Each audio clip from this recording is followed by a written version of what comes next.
On the vPub, we talk about a lot of different whiskies.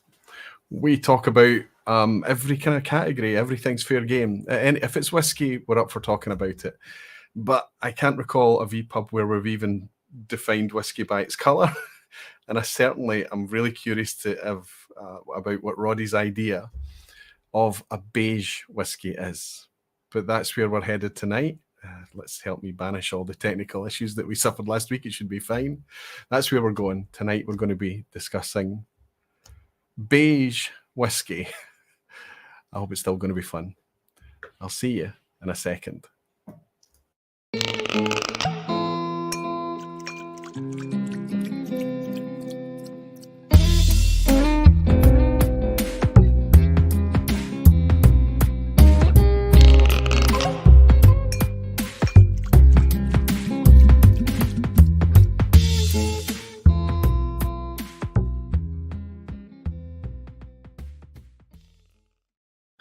Hello, whiskey folk. Hello, everyone. Welcome to Thursday night. Welcome to the vPub again. My guest is here. He's just away sorting out the cocktail for this evening. Being Roddy, he's bringing a cocktail like he did last time, but this time he is.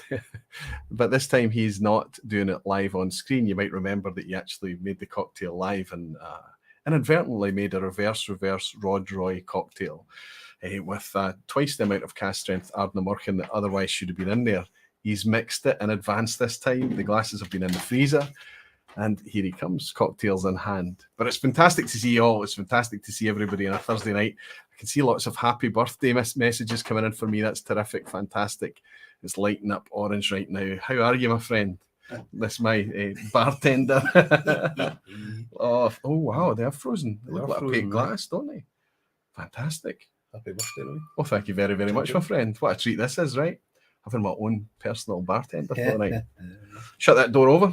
Grab a seat, my friend. I'll stick the dangerous shelf out the way so you don't do yourself an injury again. You lined this up for me. Absolutely. Excellent. Welcome back to the vPub. It's always a pleasure to have you here, buddy. I know that you guys look forward to us hanging out on the vPub as well. Let's turn this camera just a wee bit closer to Roddy so we make sure we get us both in.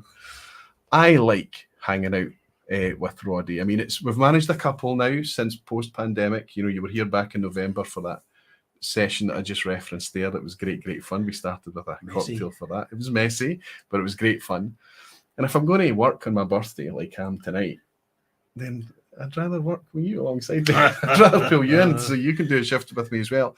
Anyway, before we get into the whole beige whiskey thing and before I jump into the lounge, tell me, what's the cocktail? What do we have here? So it's a classic RodRoy. So 2 parts whiskey, okay, 1 part vermouth, and a wee splash of bitters. So bog standard RodRoy, pre-mixed. Yes, pre-mixed so that I couldn't mess it up this time, unlike last time.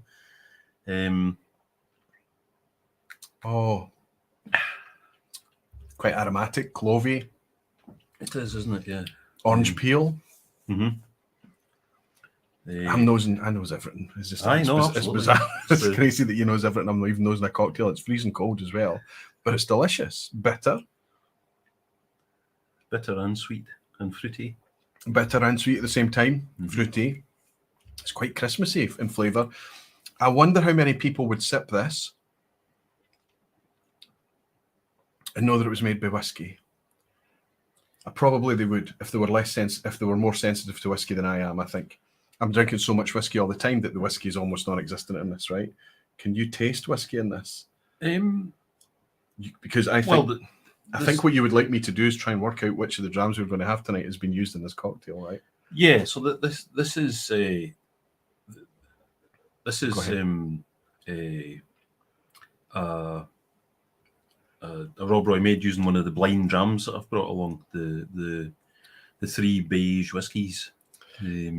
So Roddy's brought 3 beige whiskies along, and he's discovered that I've poured my interpretation of 3 beige whiskies as well. So are we going to end up with having a bit of a beige off? Are we going to try and out beige each other here? Because I think what might happen is Roddy's interpretation of beige, which he's going to explain to us tonight. My interpretation of what a beige whiskey is could end up being a wee bit different. Let's jump in and welcome some of these folk who are buying drams as well. Terrific stuff. How many folk have I missed? I'm going to just try and grab some of the orange. Danny Hebbington is in. Good to see you, Danny. He's saying good evening, Barflies. Good evening, Roy. Whiskey Weekend Drama is saying congratulations, Aquavite. Thanks, Harrow. Thanks very much. And Che is saying happy birthday. Good to see you, Che. Thanks very much. Multi-Mission is saying what? No beige apparel. Oh, we missed a trick there, didn't we? Beige t-shirts, Menno. You're spot on. I was actually thinking that beige whiskey would be the perfect vPub to get crack out the slankets. Of course, anybody that remembers the slanket comment, that's right. But imagine would be melted. Because it's. I mean, I told you that it warms up quickly in here, right? You start to feel like it's quite warm. Aye. So I'll crank up the speed on the fan over there, in the hope that we can cool things down a wee bit. If it's blowing a gale at you, I'll leave the control there so you can work it out. Fantastic. Petehead is saying hip hip hooray. Good to see you, Petehead. Gordon Fraser is saying evening, Ryan, happy birthday.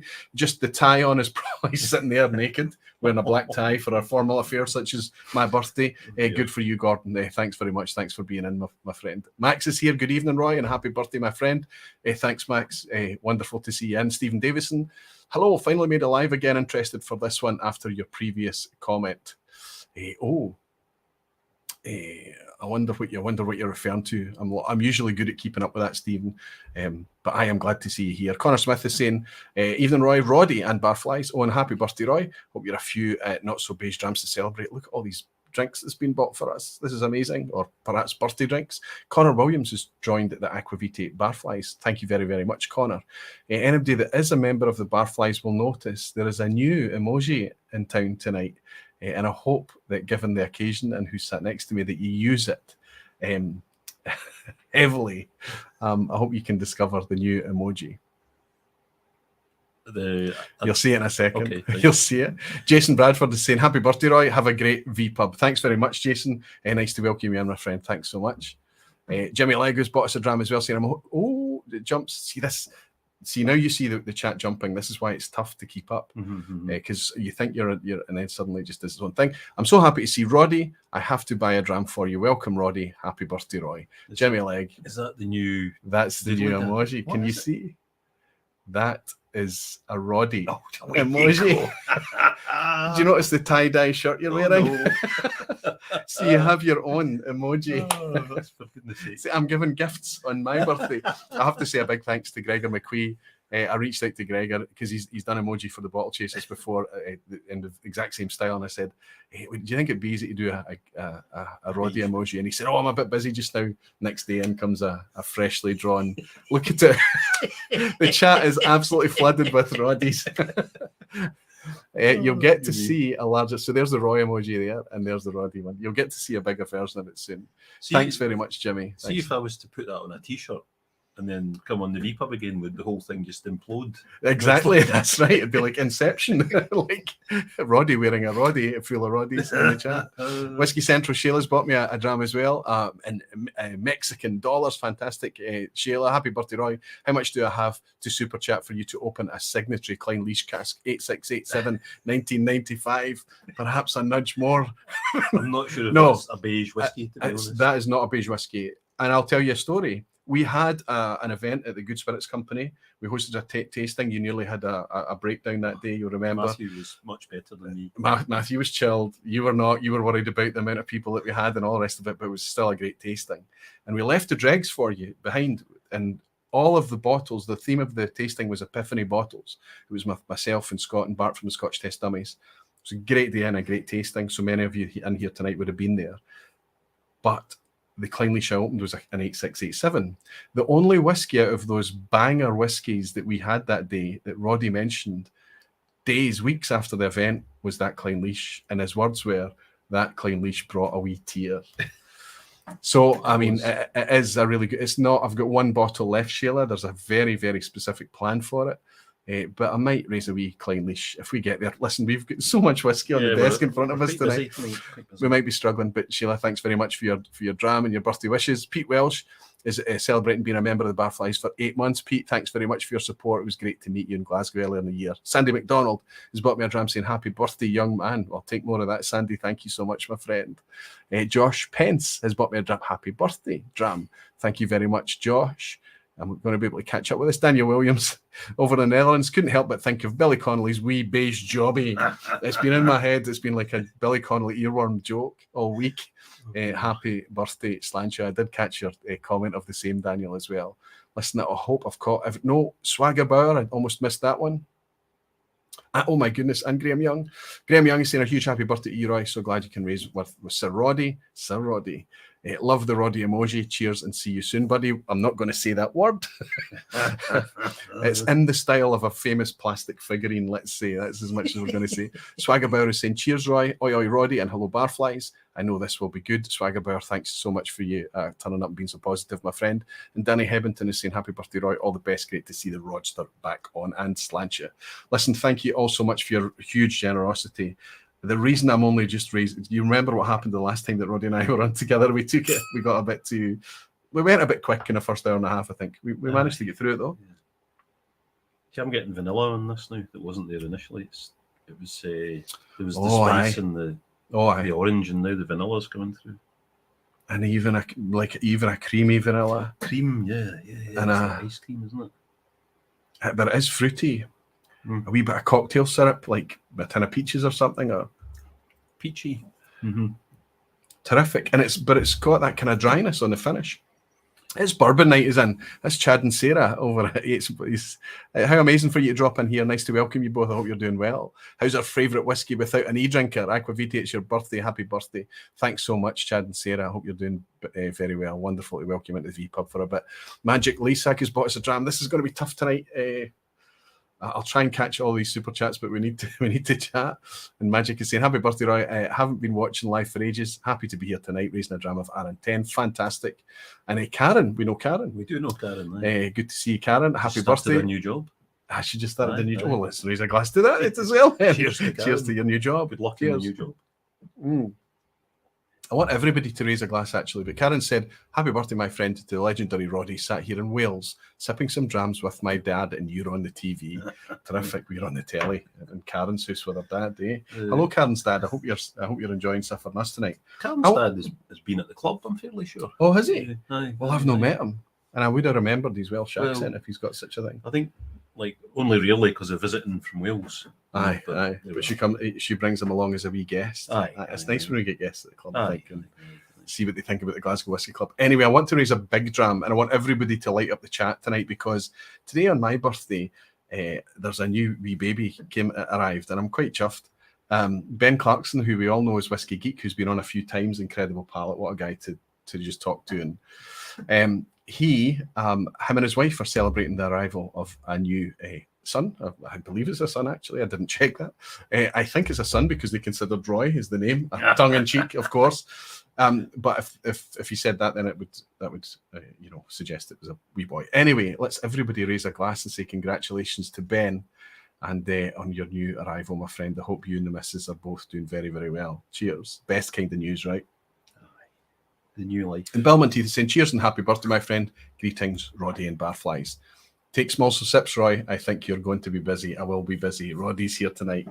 Right, okay, let's just go with this, Roddy, because usually every time you've been on the vPub, it's been my subject. I've come to you with a subject and you're like, aye, you like the subject, so you say, I'll be up for that. Even if it's a silly thing like doing a tour. Remember, you were wearing the different hats for each new distillery in Campbelltown. But tonight, it's been, you suggested a long time ago, I've got an idea for a vPub. And you said beige whiskey. And I apologise now for my reaction, because I kind of reacted a wee bit like, right? But the vPub is the vPub. It doesn't need to be legit clickbaity things. It doesn't need to be stuff that's exciting. I mean, you guys are going to enjoy just coming along and hanging out with us, hopefully, regardless of what we talk about. Regardless of what the backbone theme of the subject is, we're just going to find that we're going to use it as a way to talk about whiskey in a very general sense. But I did have trouble with the beige whiskey thing. So I left it a few weeks. I went back to you a bit later and said, so this beige whiskey topic, and you were still, aye. So here we are. Beige whiskey. I mean, all whiskey is beige, right? All whiskey is brown. All whiskey is. What specify what you mean? But this is not beige. This is delicious and alive, and I would not describe any of this as beige. It's maybe vaguely a beigeish. It's orangey, certainly on camera. What's Beige Whisky, Roddy? There's a chap who, for a long time, was a very active customer of the shop, and he had, came to every monthly whiskey tasting, right? And he had very decided views about what he liked. So his preferred dram would be cask strength, peaty, and heavily sherried. Okay, the sort of heavy hitters that we can all enjoy. And most of the lounge tonight are going to be very, very similar. They're going to get that. They're looking for hooks. They're looking for things that kind of make them go wow. And I get it. Yeah, like what got me into whiskey was cask strength Lafroig 10-year-old. Yes, in the sort of in the early 90s. Because I'd tasted whiskey as a young man and been like, rather have beer or a glass of wine or something, So it would take something like one of the extremes of the whiskey bandwidth at an extreme ABV as well for you to say, okay, I recognise this is really different. Interesting. This is something this is amazing. And like since then, my tastes have evolved. I've been drinking whiskey and sort of making notes about it for long enough that I can see that I go through a kind of a sort of cycle of enjoying a higher strength and a lower strength, and then I'm back up to really liking the cask strengths. Yes, absolutely. For a long time, sherry casks were the bomb. That's right. And then I think it was a Cadenhead's bottling of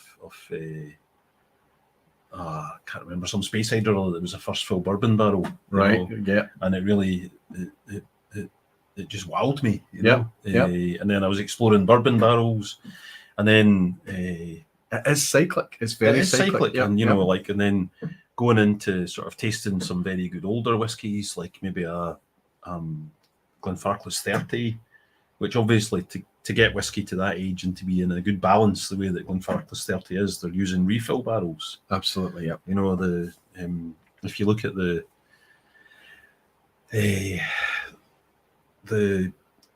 lists that Glenfarclas send to their customers, the choice of casks, they'll be first fill, second fill, third fill, and even fourth and fifth fill casks sometimes.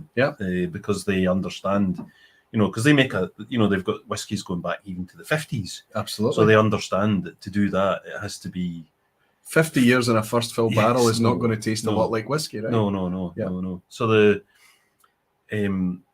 I guess one way you could say is that I was further along my whiskey journey than this customer who talked about Beige Whisky, because I would put a dram on a tasting, that I was running, that I was presenting, and I'd be super excited about something that was.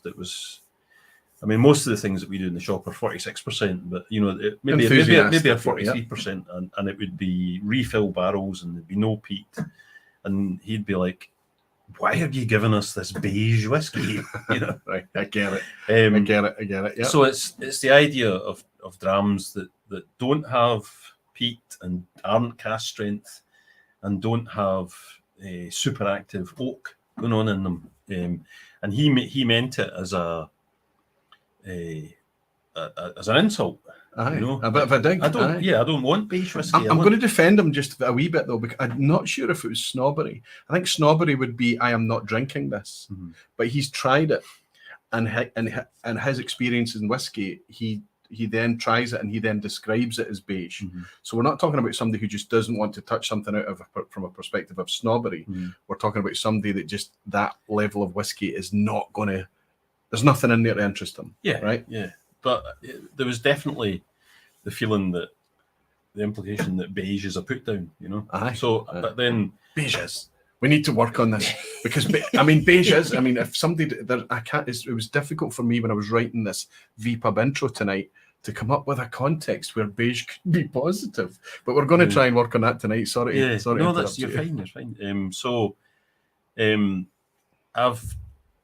I get pelters from other people in the shop about it, like my fondness for beige drams. But I would say sometimes you want a wee rest from high strength and loads of oak and peat. And then if you start looking at whiskies that are bottled at 40% and that are all refill casks or whatever, then you maybe have to look a bit harder.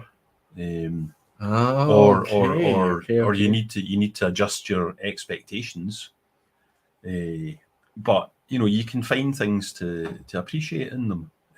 So in an absurd way, beige whiskey, much in the same way an extreme fast matured Texas whiskey, a first fill sherry, an extreme cast strength peated style, much in any of those, using a beige whiskey is just another extreme of the spectrum, right? It's just you're taking the alcohol away, you're bringing the ABV down.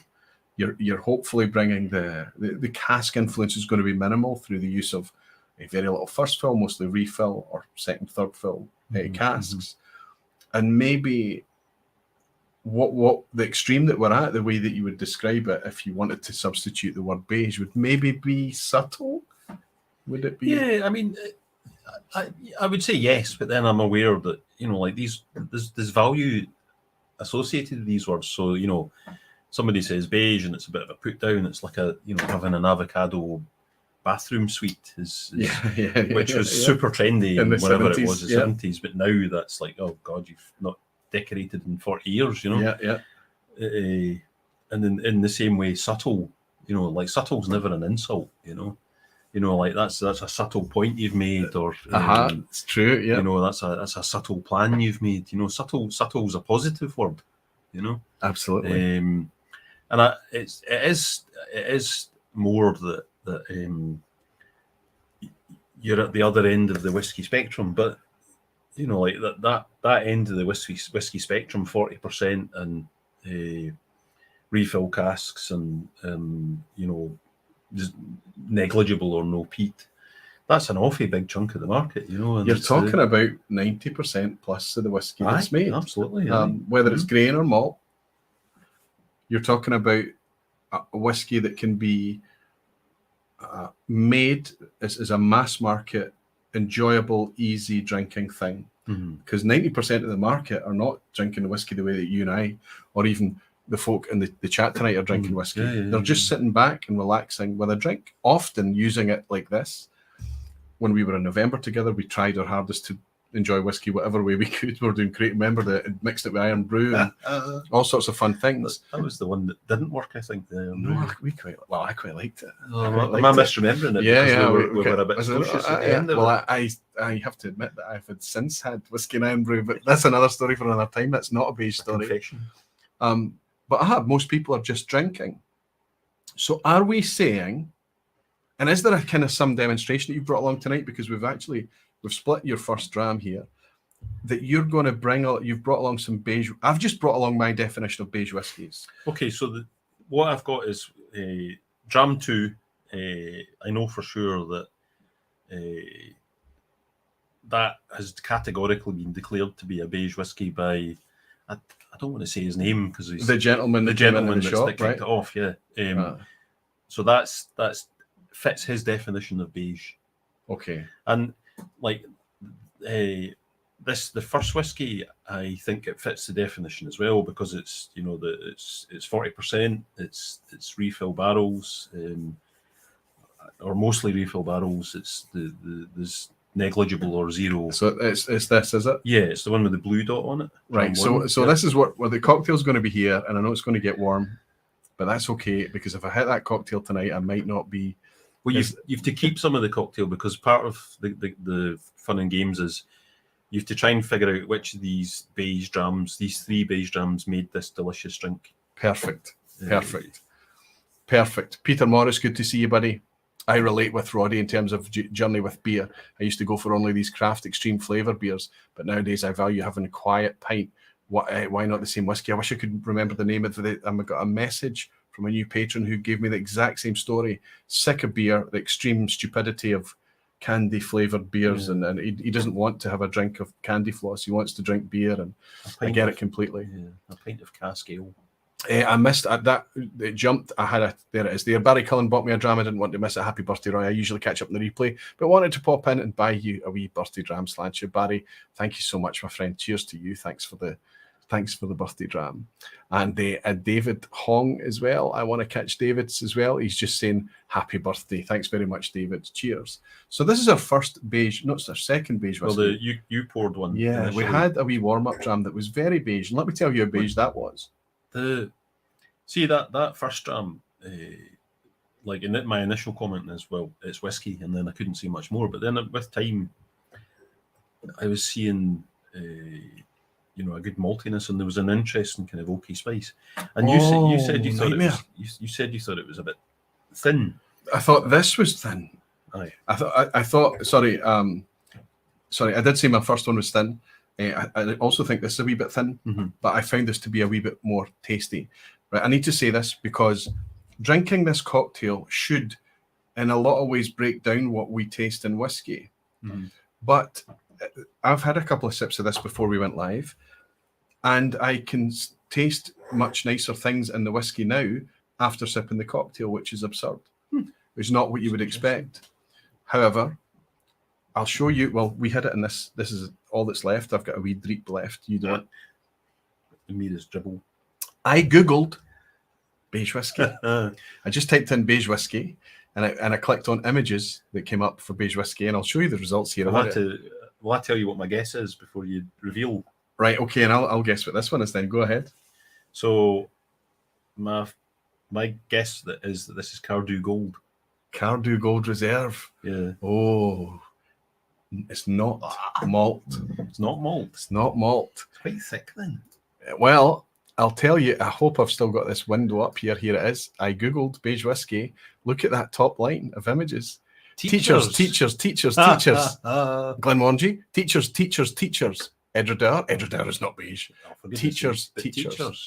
So, I mean, we're not saying that that's the definition of beige whiskey, that top line of images that comes back from the Google results. But I thought, isn't that funny? Because Roddy and I was at the club just not a week or so ago, and we were talking a lot about Teachers and another blend that I was going to guess this is High Commissioner. Spot on, right? But that's because we were chatting about it. So here, I'll still got it. Here we go. By the way, we just to be £8.79 for a half bottle. Amazing. So can I just say that we have poured these secretly away from each other. We've got no idea what's in each other's glasses tonight. I had a bottle of Teachers. I specifically bought this £16. £16. Spent more than me. Yeah, £16, but it's a full bottle, right? And generally, if you're talking about blends that are kind of under the radar, still quite loved blends by a lot of folk, and the reason that we spoke about High Commissioner and Teachers is in that context at the club. So I thought, I wonder if Roddy will bring his High Commissioner. Well, the thing is, the reason why I brought the High Commissioner is because before I was whacked across the palate with Lefroy Castrett's 10-year-old, that's if I had a whiskey, that was the one that I did go for, High Commissioner, because it's. But this is not. I liked it. As blends go.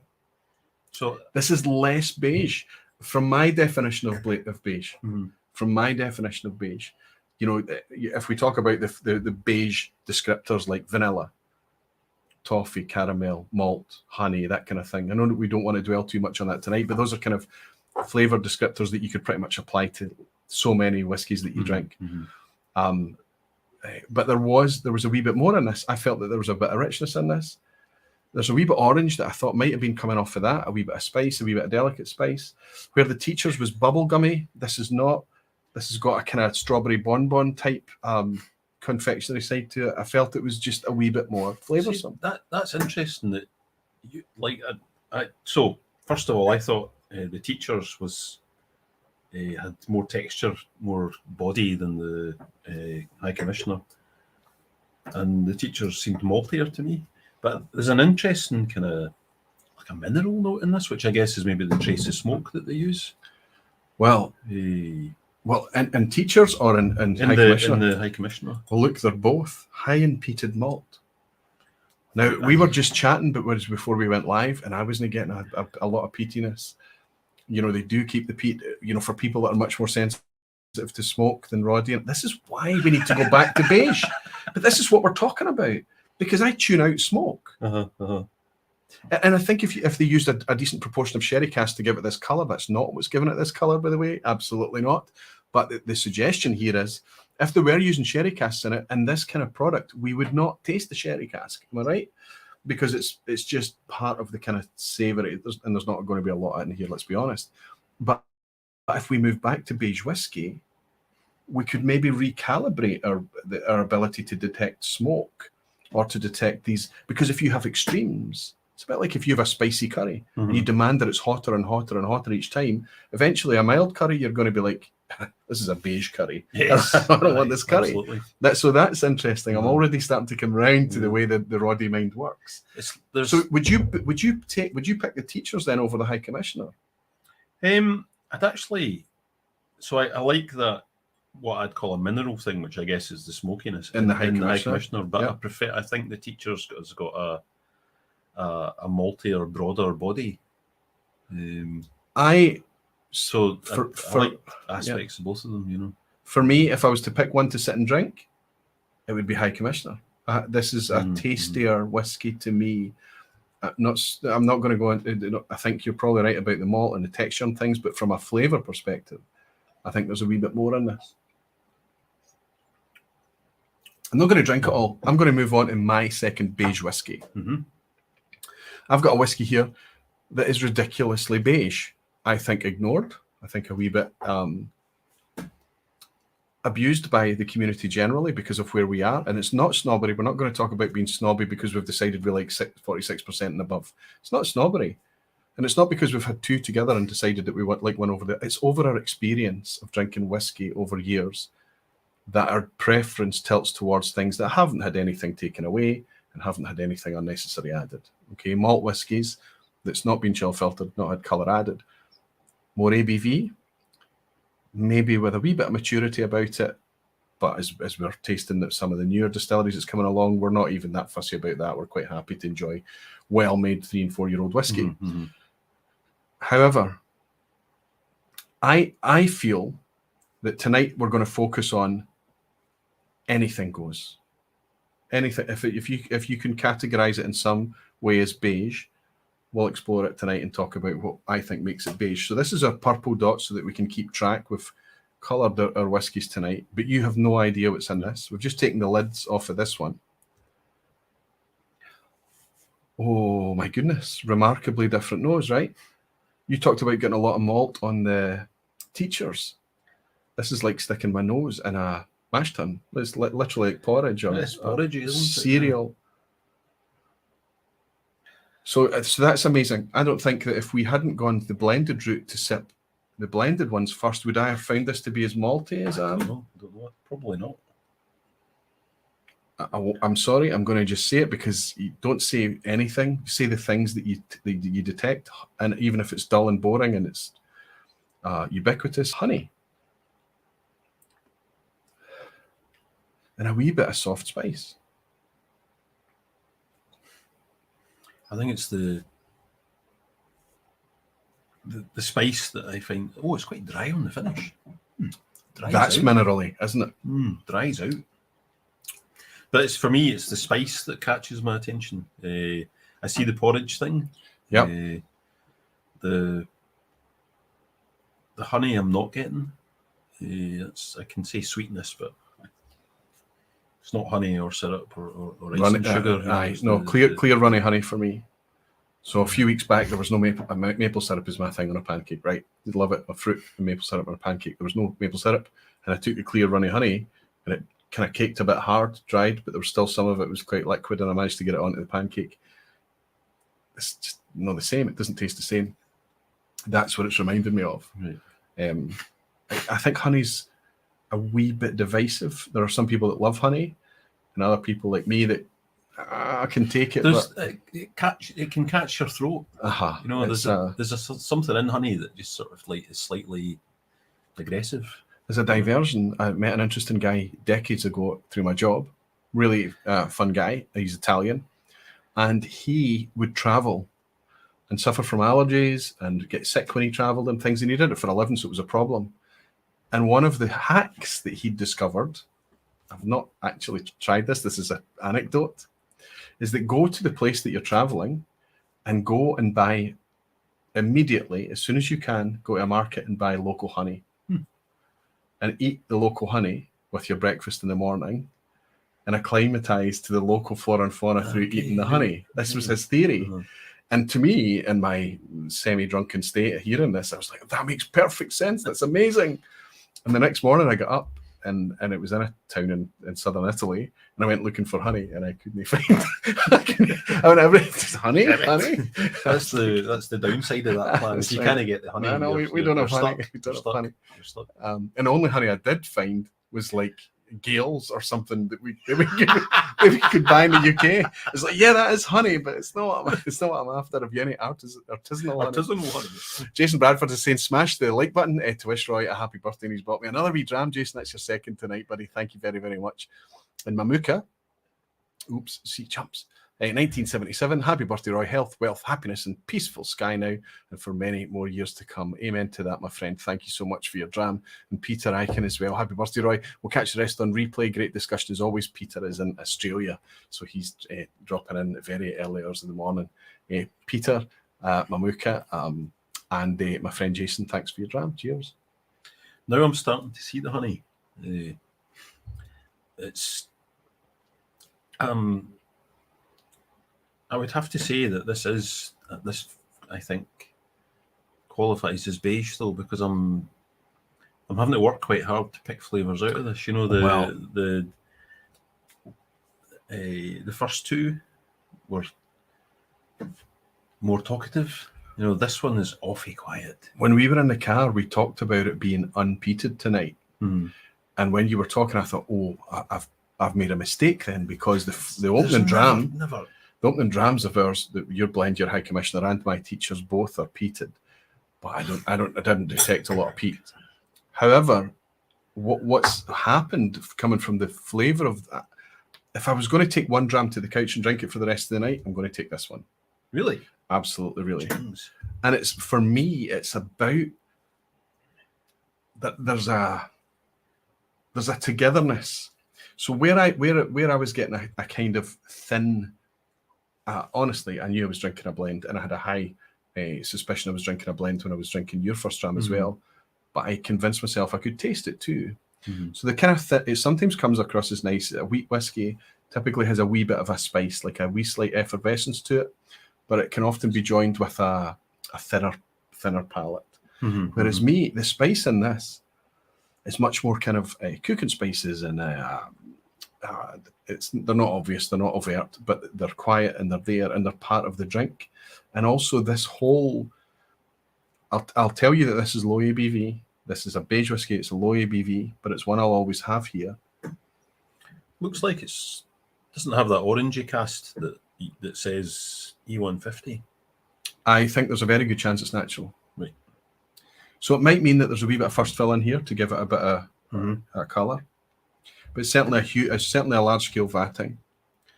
And when I define beige, I'm not just defining beige in terms of the flavour and the experience that's in the glass. I'm glad I've met your expectation for beige. But this is a beige brand. Is this the Cardew Gold? I'm going to give you a hint. There's no Cardew Gold. There's no Cardew. No. Okay. And it was Dramface was reviewed. Right. I read that. The alias that reviewed the Dramface isn't me. Right. So I didn't review Cardew Gold Reserve. So we're off. Okay. I don't have any Cardew Gold Reserve in the house. The only Cardew I have is cast strength Cardew, which is definitely not beige. Actually, it's interesting. However, this I would agree does, and I was right in terms of the experience and things. This is a beige whiskey, but it's a beige whiskey I quite like. Soft spot for it. In older years, this is one of the most recent good whiskies that I have on my shelf. What's the most beige region in Scotch? If we go by SWA regs regions, the 5 regions, what's the most beige? Lowland, I guess. What would you say? The sea of vanilla that is Speyside oftentimes. Because they're made... But then, you know, Speyside's got all these iconic whiskies. There's no doubt. This is the interesting chat because Mortlach, Mortlach's nothing but beige, right? You could go through the whole entire Speyside region and start to discover, actually, despite what's often bottled from Speyside, the 10-year-old this, the 12-year-old that can be very beige, the actual malt, when it's made for blends, and we were talking about this on a tasting with James Bromwich on earlier this week, they're actually made to be very quite overt in a lot of cases because they're required to be impactful as part of a blend. And yet, when they make, if Mortlach ever brings out a bog standard 40% 10-year-old, it's going to be the most beige Mortlach there's ever been, right? They're going to find a way to dilute it or to make it accessible, to make it a mass market drink. And I think that for that reason and for the point of differentiation, I think Speyside can be, think of the Thrusk and Marrickmore and I know there are people out there who go, Marrickmore, that's amazing. Or, there are people that love these distilleries, but generally speaking, they're there for a very specific reason, right? And they make beige. This is certainly the case for that distillery, but it's starting to gather a wee bit of confidence in its own right. It used to be seen as a budget whiskey in the supermarket, just put you out your misery and move on. Do you want to guess? It is a Speyside. That was going to be my next question.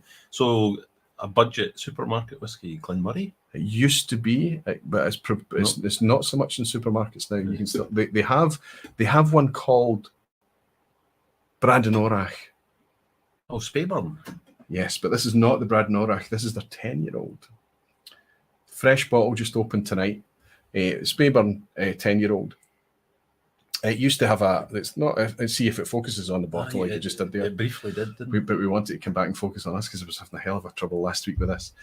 But if you look at this is 40% ABV. It doesn't say anything about natural colour or non-chill filtered because it's 40%.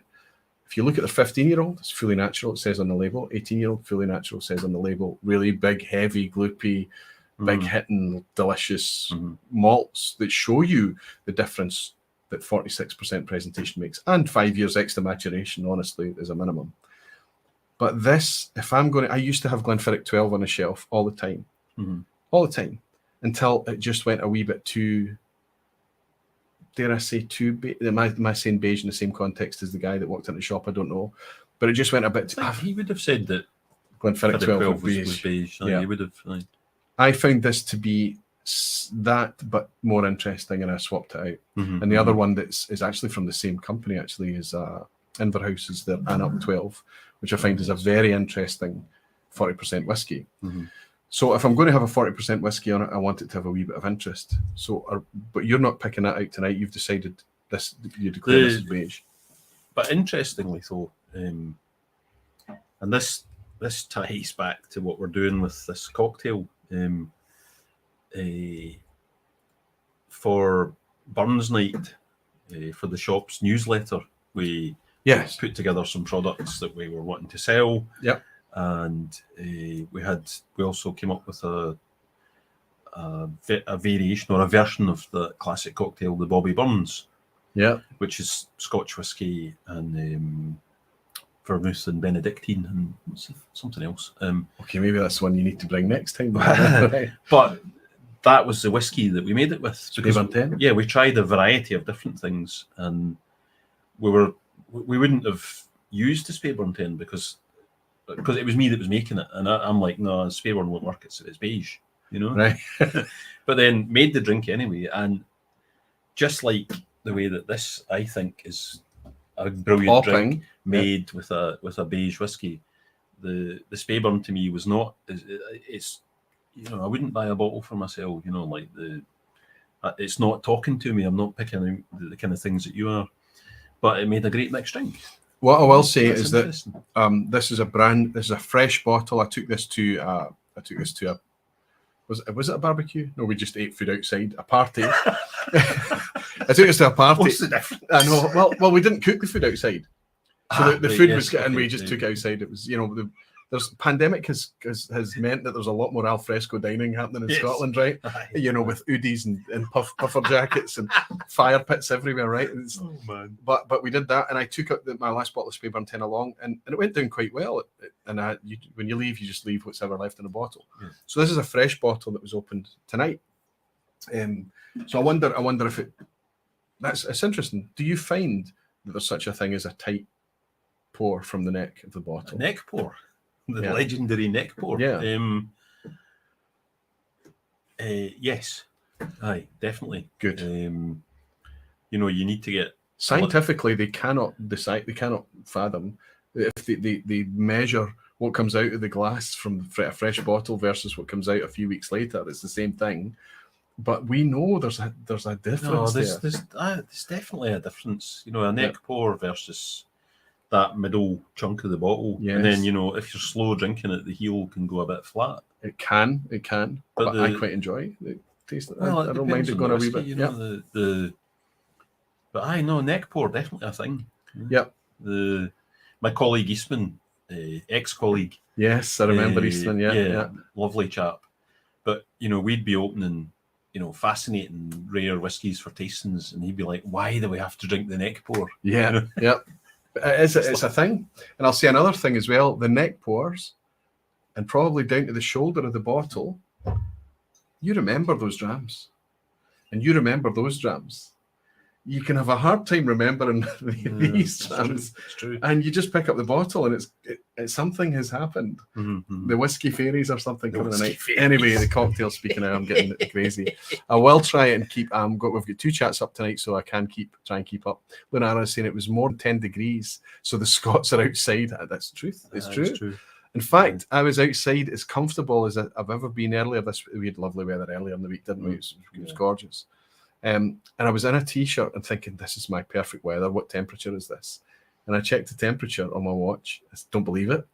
Went inside and checked what the temperature prediction was going to be in the weather.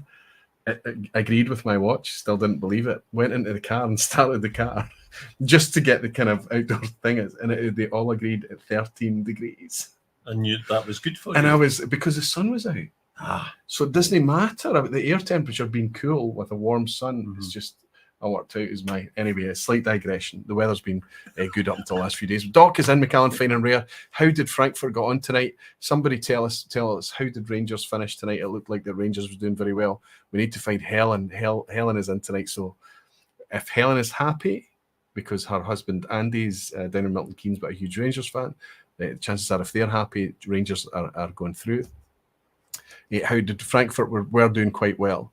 It would be quite fun to see Frankfurt and Rangers. I mean, you could just Google it, really. I do have quite a few windies of distractions. You do. Doc McCallan Fine Rare saying Aquaviti objection. Right, that's exactly what the kind of thing that you would expect to hear from Doc. Is there are volatile, high vapor pressure compounds in a freshly opened bottle that fade away more or less quickly, and he is a chemist. So I thank you, Doc. I think you are backing us up. So he's objecting to me saying that they can't tell the difference. Aye. And that's because I've watched Rangers won. Ooh, congratulations.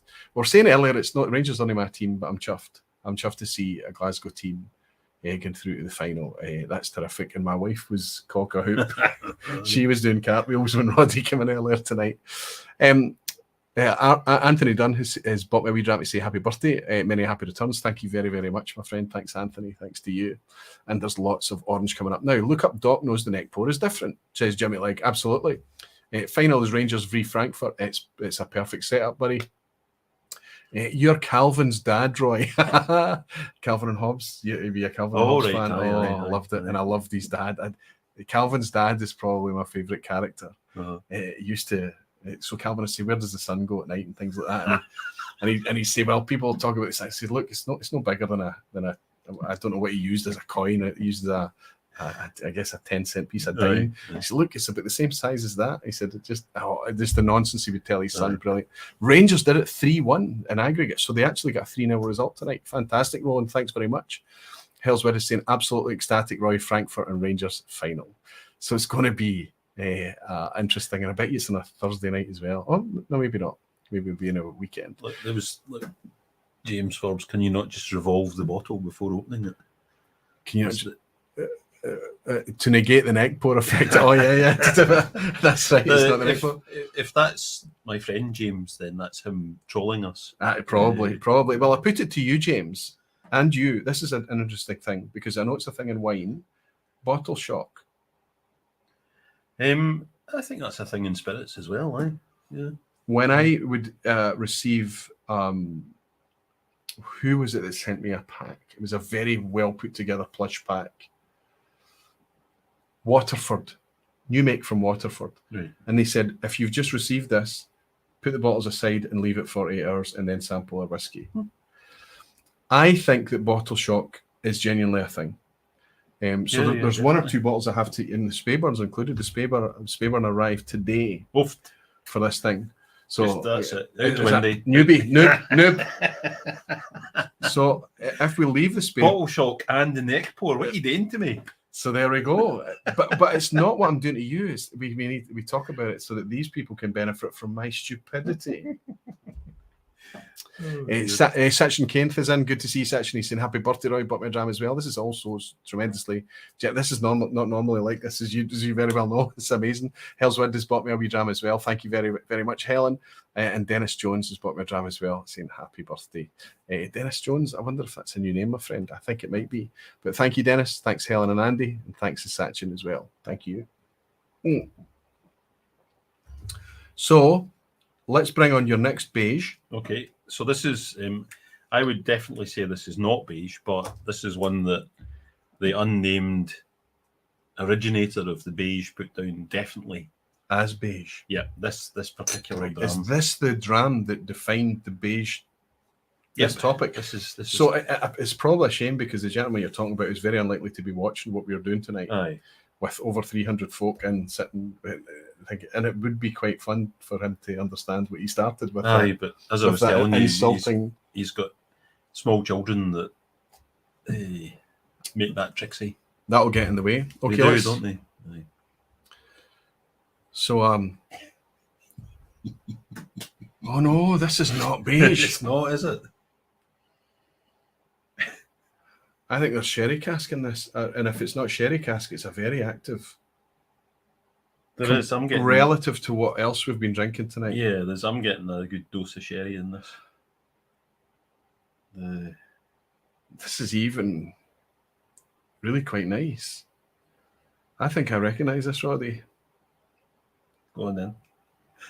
But because I think I recognise it, and this is a mistake you fall into when you're blind tasting, you don't listen to the liquid. You start to look for what you think it is to back up, corroborate what you're suspicious it is. Mm-hmm. Oh, I'm getting a kind of, I like icing sugar dusted on something. Icing sugar on some kind of fruit. Oh no, there's much more to this. This is this takes the malt thing and adds in a big dollop of. If there's honey in this, it's dark honey, and there's a heavier, richer side to this. I think it's still 40% ABV, by the way, on the still 40%. It is, yes. It's very soft on the palate, but there's a dollop of prune juice and that kind of that spectrum of the fruit thing.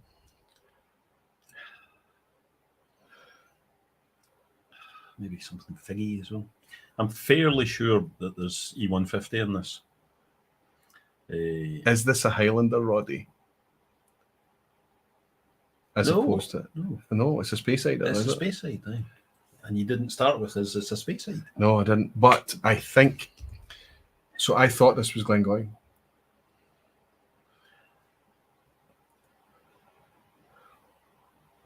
It's definitely not, but that's that. Yeah, I absolutely see where you're coming from with that. Yeah. Immediately, I thought it was Glengoyne, and there's something in Glengoyne, and it's been described to me as heather and leather, and various other things. But there is something in Glengoyne that I only occasionally pick up, but when I do get it, I get it, and it's in this tonight. Somebody's suggesting Glenfarclas 10. Which it isn't. It's not Glenfarclas. Well, Menno. Oh, it's Menno. Yeah. Menno is suggesting Farkless 10, probably because he would consider Glen Farkless 10 to be beige. Mm-hmm. Anthony Lambert saying just got in from a late shift, joining halfway through, and I'm a bit lost with the whole beige thing. Someone fill me in, please. Hey, Anthony, you've arrived at the perfect time, because we're a wee bit lost at the beige thing. Roddy's got his concept of beige, and I've got mine, and we're having a beige off right now. Mm-hmm. And because we're discussing beige, we're bringing in lots of other things about whiskey, with beige being the backdrop. This is not beige. This doesn't count as a beige whiskey. But this is definitively the dram that the person that kicked it all off dismissed as a beige whiskey. So, well, sorry, buddy. You need to be careful how you're. But it's 40%. It's chill filtered. Yeah. There's very likely to be colour in it. No peat. I'm thinking there is some cask activity there, but I wonder if that's following on from the. Oh yeah, it's definitely in contrast with what else we've been having. That looks like a new name as well. The dram log is looks like you're in Denmark. It looks like a new name. Fantastic. Buying me a wee dram to say happy birthday. Thank you, my friend. Welcome into the vPub. So there's quite a lot of guesses going on there. It's not Glenfiddich 15. It's not Macallan 12. It's not Balvenie or 10. Glenfiddich 15, I wouldn't. It's 40%. It's soft. It's one of the, but I think it's slightly more interesting than your average 40% whiskey. And I know that you feel the same. Yeah, it's quite rich. Yeah. I'm fairly sure I brought that onto the vPub one time, maybe during lockdown. Did you? Yeah, the Glenfiddich 15 Solera. Yeah, I think I think it's the only Solera still in the market now in Scotch whiskey. Yeah. Speyburn don't have the Solera anymore. Who else had a Solera? Don't know. I think somebody else has had a Solera. It's been more than just them. But so there's in the Glenfiddich 15, there's going to be theoretically much more in small proportions, but it's delicious. It's good. It's really good. See, this is starting to differentiate quite extreme the difference from these high commissioner teachers type into the soft and light, probably, but vastly, mostly ex-bourbon Speyburn. So can we just quickly? That's Gregor. Right. So the working definition that I gave you the other day, I think is quite useful, which is this is Roddy's interpretation of beige, based on this long ago prejudice on the part of a customer, would be nae peat, lower than 46% alcohol,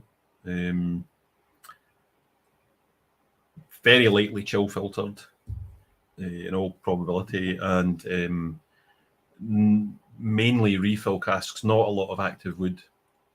So the price point whiskey, mass market whiskey, maybe. Yeah, price point. Yeah, the drams that we started with, the high commissioner and the teachers, which we ended up preferring each. If you'd bought a full bottle, we could have just did a trade.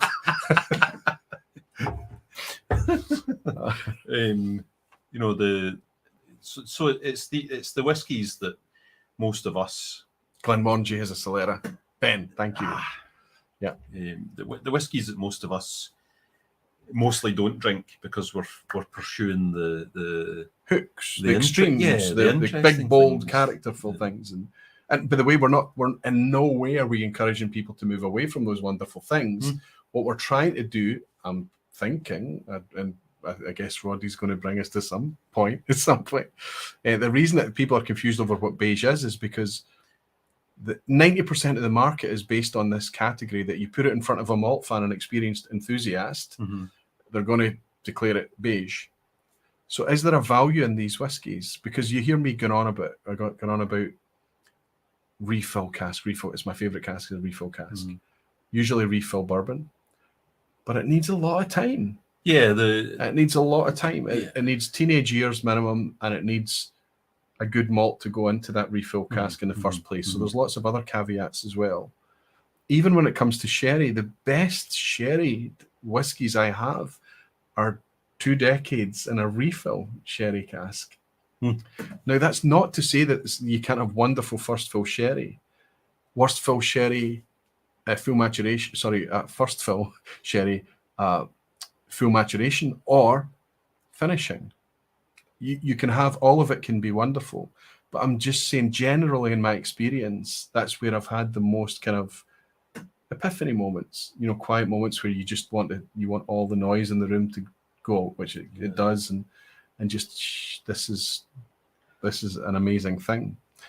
What we're trying to enjoy tonight is the vast majority of the market. Sorry, go ahead. No, it's just I'm used in amongst the guesses for things like Tomatin 12 and Grant's Sherry Finish blend. Somebody has suggested is that Doc? It's Doc, yeah. It's suggesting the Clynelish 95. Yeah. The thing that brought a tear. Yeah, Roddy's brought some of that along. Interestingly, specifically, my favourite Clynelish tends to be from ex-bourbon, but that Clynelish 1995, the one that brought a wee tear, is actually an ex-refill sherry cask, refill sherry.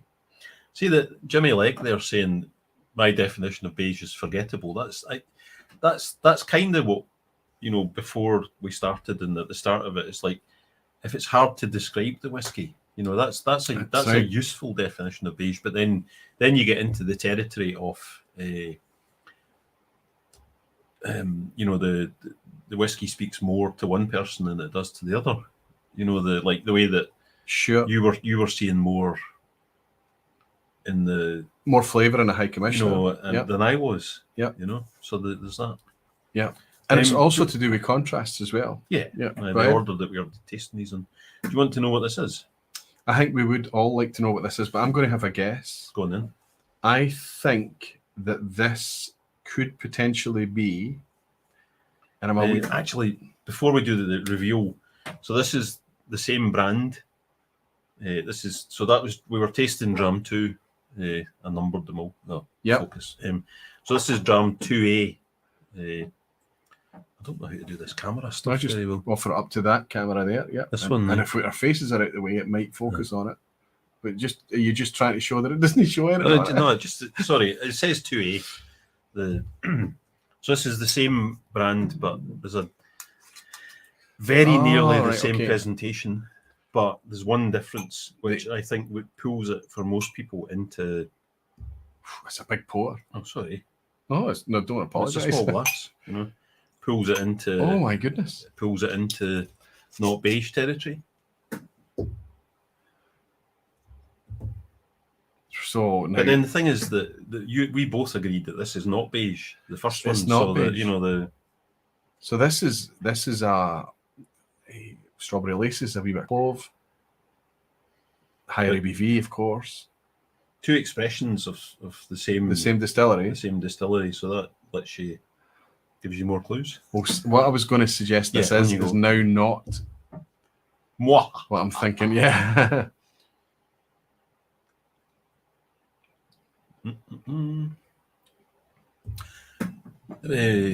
Reb asking what would be a beige whiskey for someone who lives in Islay. Is this a Pernod Ricard distillery?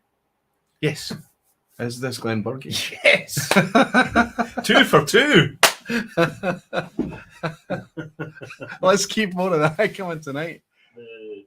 I don't know what made me change my mind because I was in Cragganmore. So this is quite heavily sherried. Is this Glen Burgie 10? Yes, that's the most sherried Glen Burgie 10 I have ever. Me too. Had. I cracked this bottle the other night to check it was okay. You recommended this to me years ago. Years ago. That's right. Well, we try and get this. You do it. So it's a Gordon MacPhail distillery label. Which sadly you can't get anymore. You can't get the Glen. You can get distillery labels, but not the 10-year-old Glen Burgie. And all the distillery labels now have been bumped up to 46%. Aye, but this is 40, and the 2A is the 21-year-old distillery label, which is 43%. Oh wow! So that's the difference there. But I did feel it was higher ABV, but I'm surprised that not absolutely in its age. But you know what saddens me about this? Like 20 years ago, in that era, so the turn of the 90s, I guess. That's gorgeous, Roddy. They're both cracking drums, but this was one of the whiskies that I was delighted to discover when I was moving away from has strength Lafroig, because 20 years ago, if you went to Robertson's of Pitlochry, at that time, the prices were such that they had a 2 for £30 table. Yeah, and you could get 2 bottles of this for £30. Two bottles of single malt 10-year-old for £30. 40 of your dollars, 55 of your Canadian dollars. My goodness. You're on a roll tonight. Must be the birthday fairy or something. Aye, it must be that. That's I'll take it. Whatever it is, I'll take it. Jimmy Legg is suggesting that the Whiskey Geek is actually wearing a Roy costume. That's Ben, who's just a wee boy today. His palate, not only was he able to pick out it was an Ardbeg, but he could specifically pick out what the purifier on the Ardbeg still does to the spirit in order to tell him that it was an Ardbeg on a blind challenge. I know, the chat's kind of, and then it just goes, it stops. Everybody's sitting going, no, incredible. Wow. But he's done it time and time again, and he's been here live. There's a couple of guys in here tonight. Fraser Thistle was here. Ben Whiskey with Molly's in tonight, and they were here with me that night. Sevy was here. Scott Monroe. And we saw him, and he didn't tell us what his score was. Everybody else was talking about his score. What did you get? And obviously he won. He got back, but he scored by far the most. But some people are just genetically better placed to take apart a dram, I think. But also he uses what I have decided is a genetic advantage, but his canny, very procedural way of going through a dram. Roddy, you're a wee bit similar, because we're all chatting and we're having a nice night at the Whiskey Club, and you find a wee quiet corner with your tasting book, don't you? And you make your notes, and you're kind of recording things, and you're finding time, despite the fact that you're often pouring and serving and organising. You find a moment to be contemplative, I think. And I think there's a nice takeaway to be had there. But that's what I pick up from Ben. That's why they're talking about me being a... Do you know Paul, that's a club member that works for Lady of the Glen? Aye. Paul McKendrick. Yes. Aye, of course.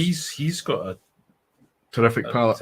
You know that competition? I think he's a wee bit reserved with it. Yeah, no, he's a very humble, very quiet guy. Yeah. But they run, I don't know who runs it, but there's a competition at the Fesh where he tests them all blind. Yes. And have to pin them all down. He's won that. Fantastic. On at least one occasion. And I take my notes, and then I'm just blundering about in the dark about identities. I think I'm quite good at picking out flavours, but that method of being able to tie the flavours back to a particular, a specific production place. Absolutely. I find that really difficult. Aye. But there are themes that can draw us to a certain distillery, but it doesn't always it's not always there, we know. But there are, like Clynelish, there's a good chance that I think I would score more than 50% on Clynelish's, right? And Ben Nevis, Loch Lomond's, a bunch of other distilleries out there that we could maybe do not bad on. And also where things are mature, SMWS sometimes, Cadenheads and Adelphi, they sometimes have a wee bit of a, not always, but there's sometimes a certain trait or a theme that goes through there. Is that to do with maturation? Anyway, that's another distraction. Yeah, we're not talking about beige anymore. We're not we're in the realms of beige, but that's exactly the idea. But Andrew Prestige was saying, could the classic laddie be a beige whiskey for an Isla fan? I think it dodges the beige bullet because 50% ABV. But theoretically, Andrew, I think that if you were to look at Isla and pick the most beige, that's hard. I think if you were going to try and say have a subcategory of Isla beige, so you'd have to allow peat. So you can say classic laddies get virtually nothing in terms of peat. Yeah, but for the question was about what about Isla fans? So you would say, okay, peat's allowed, but 40% coloured, whatever. Aye.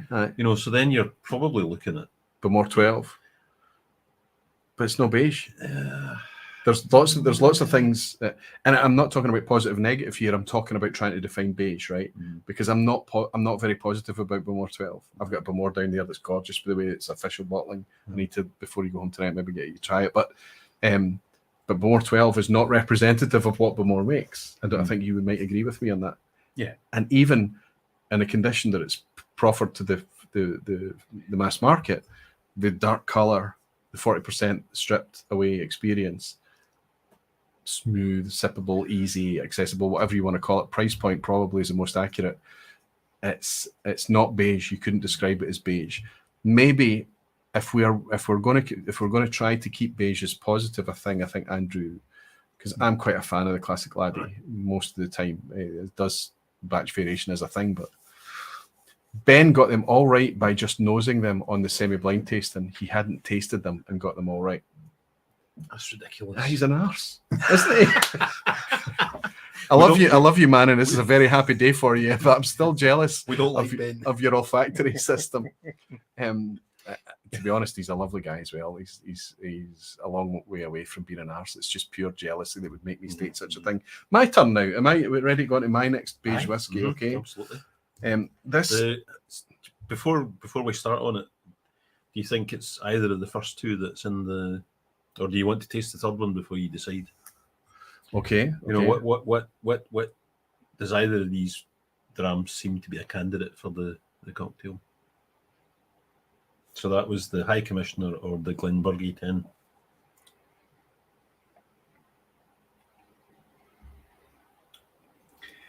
Given the flavour, that thing I described, the spice, slightly, I don't want to be rude about it, but the slight abrasiveness of the High Commissioner, I'm going to suggest that you've used the Glen Burgie in the cocktail.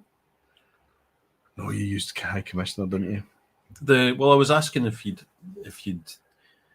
detected it thus far. Yeah, because remember we've still got one more to. Okay, in that respect, I'm going to wait till we have your third dram.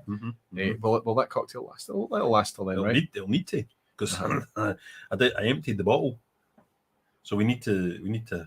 So there's no more of that for me. The next time you make a cocktail, you need to bring a hell of a lot more than it, right? I don't. You're only here once, twice a year, right? So you need to bring. So you want a cocktail, full liter, right? Yeah, I mean, keep it in the fridge and have it. That's nice. I would pour that for people. It's a good whiskey drink that's not whiskey, and it's absolutely not beige. Jerry, like I said, I know when a whiskey is distilled 2.5 times. Oh, that's a good point. That is an interesting thing. I don't know if I could do that, Jimmy, but I've never focused on that. I've never thought about that. So we're thinking Mortlach, Springbank. What else is a 2.5 times distillate? Ben Rennes used to. Yeah. Flora and Fauna maybe is just on the cusp of moving on from that. 15 years old. I think it was 2007. Yeah. I don't know if I could. That'd be interesting because Flora and Fauna. There's a good shout. Malt Brother Ray. That is Isla Beige. And it's 40%. Not all Finlagans, sorry. But the 40% entry-level Finlagan, Malt Brother Ray, that's a good shout. Finlagans are quite beige for Isla whiskies. So we're starting to get on theme with beige. People in here will quite happily drink and recommend Finlagan to folk. It's not going to be for the malt enthusiast. It's not going to be, but it'll be for certain malt enthusiasts.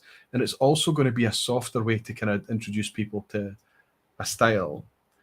I think what I'm getting at here is the theme of tonight might be to kind of extinguish the role of snobbery that we can often take on as to endorse that. There was another. Well, actually, let's taste this. Right, you take the wee lid off this and see what you think. See how it's going to stack up to your Glen Burgie. That's a surprise to me. So anytime I go into this dram, there's certain things I'm looking for. But based on what we've been drinking tonight, I didn't get that. It's richer and even a bit bolder. There's even a wee hint of maybe what we've had up to now has been cleaner. This has suddenly got a bit dirty. There's an earthy note to it. I tell you what though, it's the first sip of it, it seems catch up, Graham. Glen Burgie 21 was 2 drams back. Just located my Glen Burgie 21 and you moved on already. Oh, just enjoy it. It's a lovely dram. I'm saving that wee bit of Glen Burgie 21. We put it in the clean glass, didn't we? Yeah. I'm going to put a wee barfly lid on my Glen Burgie. But good for you to have that on hand, Graham.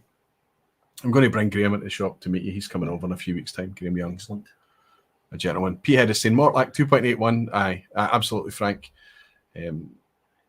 Whiskey with Molly saying Bowmore #1 is the king of beige and Isla. Oh, he's right.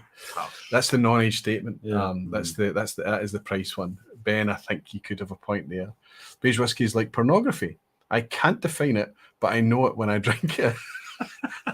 You drink pornography, George. That's genius. Yeah.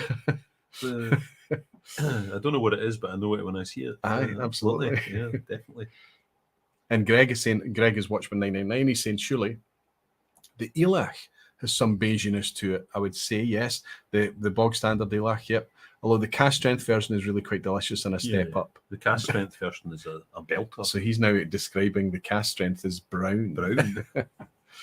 Neil Laverty saying, would Lefroy Select be an Isla beige? It could be, but let me tell you something interesting about Select. What they don't put on the label is Select is absolutely going to be different time and time again. Select is the stuff that they didn't have a house for elsewhere.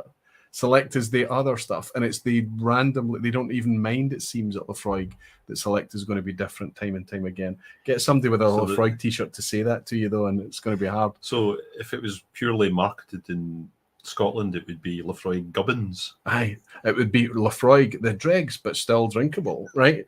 That kind of thing. And that's why in some markets, when Select was launched, it was at a higher price point than the 10-year-old. Because of what they put into it? Because they weren't suggesting that it was a bog standard budget cheapest chips whiskey, which it then became. So in America, when Lefroy Select was launched, it was actually more expensive than their 10-year-old by about $5 or $10. It isn't now, I don't think. I'm not sure. I'm not in America, but that's what I remember from the time. And I'm only going back to 2017, 2018. Falscraft is saying, this is why the Select can be absolutely gorgeous. It does make sense, and it is actually not selected. I love Jimmy Legg's mind. It's the opposite of Select. It's incidental. Lefroy incidental. Anthony Lambert saying, just dragged out the Glendeverons. Ooh, Glendeverons a beige. Aye. Macduff is not a beige. Yeah, India Macduffs. They do that lovely sort of fudgy toffee thing. Yeah. Did you that last one from Drummore? No, I didn't. I heard about it. It was finished. What was it finished in? But it was an absolute stoter. Right, a stoter. It's a stoter. The opposite of beige. The opposite of beige. But the standard Glendeveron 16 is 40% as well. I would say that's the kind of, like, because it's got a decent age statement on it, and the price isn't. Well, the last time I looked, the price wasn't too silly. I put it to you that Anthony Lambert is right. I bought a bottle of Glendeveron 16, or was it the Deveron, through duty free, and took it to Spain with me, and I was using it over ice and Spanish heat and all the rest of it, but it wasn't engaging for me in any way. It was super soft, and for a 16-year-old whiskey, I felt that betrayed its age statement, and that's maybe the whiskey geek in me speaking, but I felt that it did. Helen is saying Lefroy Select, maybe not beige, more magnolia. Oh, now we're getting I have no idea what that means. Well, I kind of do. Magnolia is, obviously Magnolia was Council House white, wasn't it? It was like everything was painted magnolia. Right. And it was just that idea of, it's not white because white's easy marked and easy to get grubby, but magnolia kind of is just a much more acceptable white. So magnolia is a put down, like having an avocado bathroom. I think so. Okay. But see the note that I've made, and this is my prediction. Everything is cyclical. We started out the stream tonight. Avocado, even in bathroom suites, will return. I'm actually thinking I like a green bathroom suite. It'd be quite nice. Tommy to sit in wrapped up in your slanket. Tommy Elmer is saying it still is. Tom, I'm not sure. Nice to have you in, buddy, but I'm not sure what you're referring to. And McDock is saying, John Campbell told me that Lefroy Select has a well-designed recipe. Dave Swift is saying, so are we saying that Diageo is the house of beige? No, I don't think that's fair. I don't think that's fair. And certainly what we've been all over the place tonight. I've been in Inverhouse with Speyburn. We've been in Glen Burgie's Pernod Ricard. Yeah, Loch Lomond. Mostly Loch Lomond and the High Commissioner. Teachers is a huge chunk of Diageo. In fact, Teachers is a Diageo brand, isn't it? Well, maybe not now. Who knows? It's Suntory. It's Beam Suntory. At one point, Teachers was, or United Distillers, wasn't it? Am I getting lost? Maybe Maybe not. not. I think it was Allied for a while. Oh, I think I'm getting confused with White Horse, maybe. I'm getting confused with White Horse is a solid Diageo brand. Aye, absolutely. So I guess we're like saying the opposite of that, and I'd like to well, let's go with what Roddy, because I'm 2 for 0 on the blinds tonight. By the way, if I get nothing else tonight, I'm still going to be happy. I've had my birthday gift. I mean, I'm 0 for 0 or whatever the opposite of 2 for 0. I'm not sure how you're going to do on this either, because this is less beige than I expected it to be. So I could drink this multiple drams of this, like your test of being able to sit. It is. This one, whilst I'm enjoying it and it's got interest, I'm struggling to describe it. It's like this. It's like that. But it's good. It's not. That's not to suggest that it's moreish even, isn't it? It's like you're kind of going back for more. It's clean. I think it's quite creamy. I think it's difficult. There's no jagged edges. It's quite linear. There's no kind of spice. It's not overtly malty. I think the texture's quite nice. I think this is a good whiskey, but it is challenging to describe. Mm-hmm. Peter is saying the Magnolia colour is called broken white in the Netherlands, and it's broken. You just as easily throw it in the bin. Yeah. Mm-hmm. Drew from Arizona is saying maybe the beiges make all the other colours pop more. That's exactly, I think, what we might. It's not a point that we're drawn to, but what we might be able to benefit from exploring beige whiskies is that it's like that way that you draw your if your tolerance is out of whack with too much peat or too much sherry or too much extremes, to try and, I mean, these are all beige-ish whiskies, and yet we're finding remarkable contrasts in them tonight, I think. But the Teachers, I can smell smoke in that empty glass now. Always, that's what's going to bring it, right? It's the, oh my goodness, it's campfire. It's like literally like somebody's just doused a barbecue. Which he wasn't there before. Before we went live tonight, Roddy and I are looking at each other, and I asked him, "Are you getting smoke?" And he's like, and I was like, "Neither am I." But it's so smoky. It is, isn't it? That's ridiculous. I've often said it. If you're struggling to get smoke, wait till smell the empty glass. Yeah. Neil Averty saying the Magnolia hid the cigarette smoke damage. That's right, the nicotine yellow. Yes, right. Dominic Fife is saying, can Ben taste the horizontal line arms in Macduff? I would suggest he probably can. If they do make a difference to the flavour, much the way the purifier are big. Tommy Elmer is saying Lafroig Select is still priced higher than the 10, and Tom is in the US. Interesting stuff. Okay, buddy, what's you're not getting anything to take you in any direction. There's a kind of a like the malt aspect of it. It's kind of savoury in a sort of beery kind of way, There's no funk in this, but it's the funkiest whiskey we've had tonight. Was that kind of what you're getting at? The most. You said earthy. Yeah, there's an earthy note. I found it to be. I'm not necessarily sipping it now, but when my first couple of sips, when I sipped it in contrast, I found it to be a little. And again, it's not funky, it's not dirty, but it's dirtier, only by a degree or so. There's a wee bit. Is this wet sack? Like coming in from a wet hike. I'm seeing a little. I'm getting a little bit more of the sort of prickle of alcohol. Is this maybe 43 rather than 40? No, it's 40, but it's a distillery that's well known for producing a slightly hotter spirit, if that helps you at all. No. No.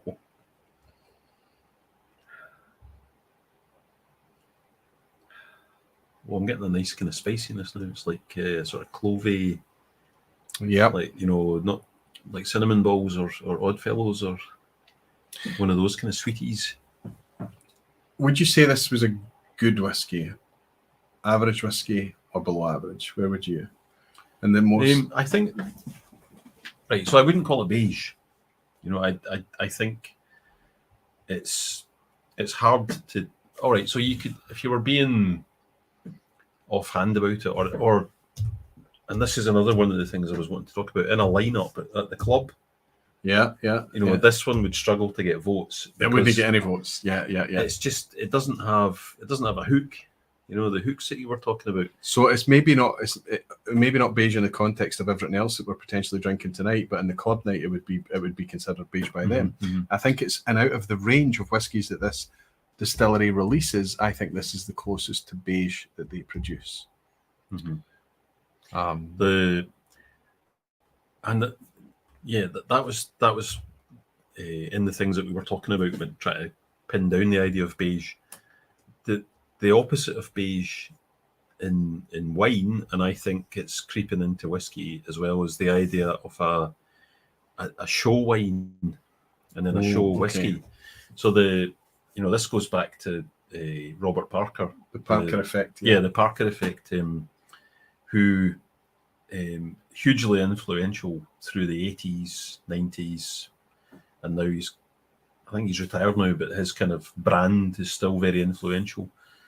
But he had a very distinctive preference for heavy, thick, high alcohol wines with lots of oak character.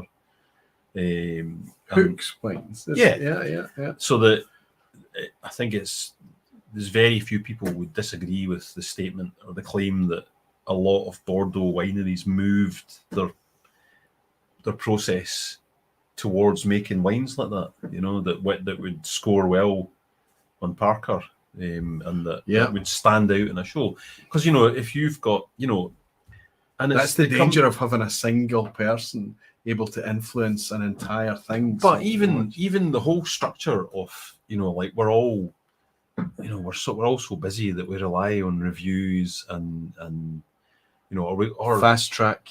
Or we go to a whiskey show, and you're potentially at a whiskey show you could drink 200 drams. You can't.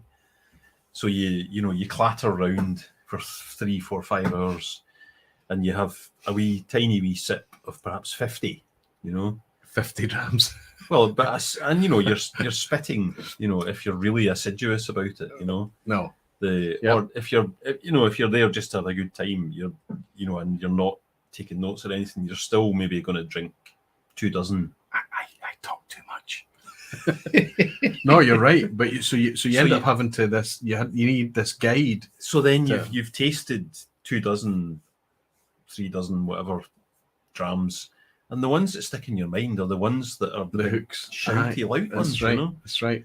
And so people get best in show, or the vote for the dram of the show or whatever, and then other people are like, well, I'd better make one like that. I know. And then there's a kind of pressure.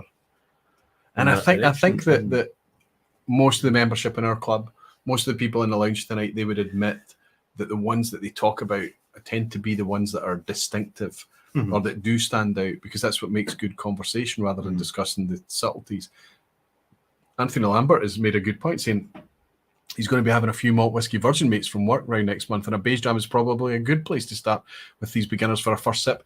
But I would suggest that it's good from a point of view of offering a contrast. I think that if you do hook them, the chances of the beige one being the one that they say, oh, that first one was a cracker, is very, very unlikely. I always find that the most powerful weapon I've had in my evangelism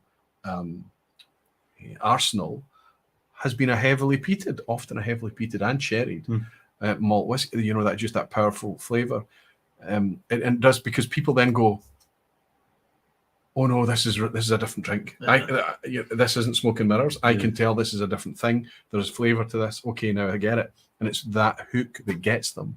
So we're not being dismissive, but something happened to the focus. No doubt it's just going to be the way. We've got two faces, so it's going to. Hopefully, it's all right for you, Frank.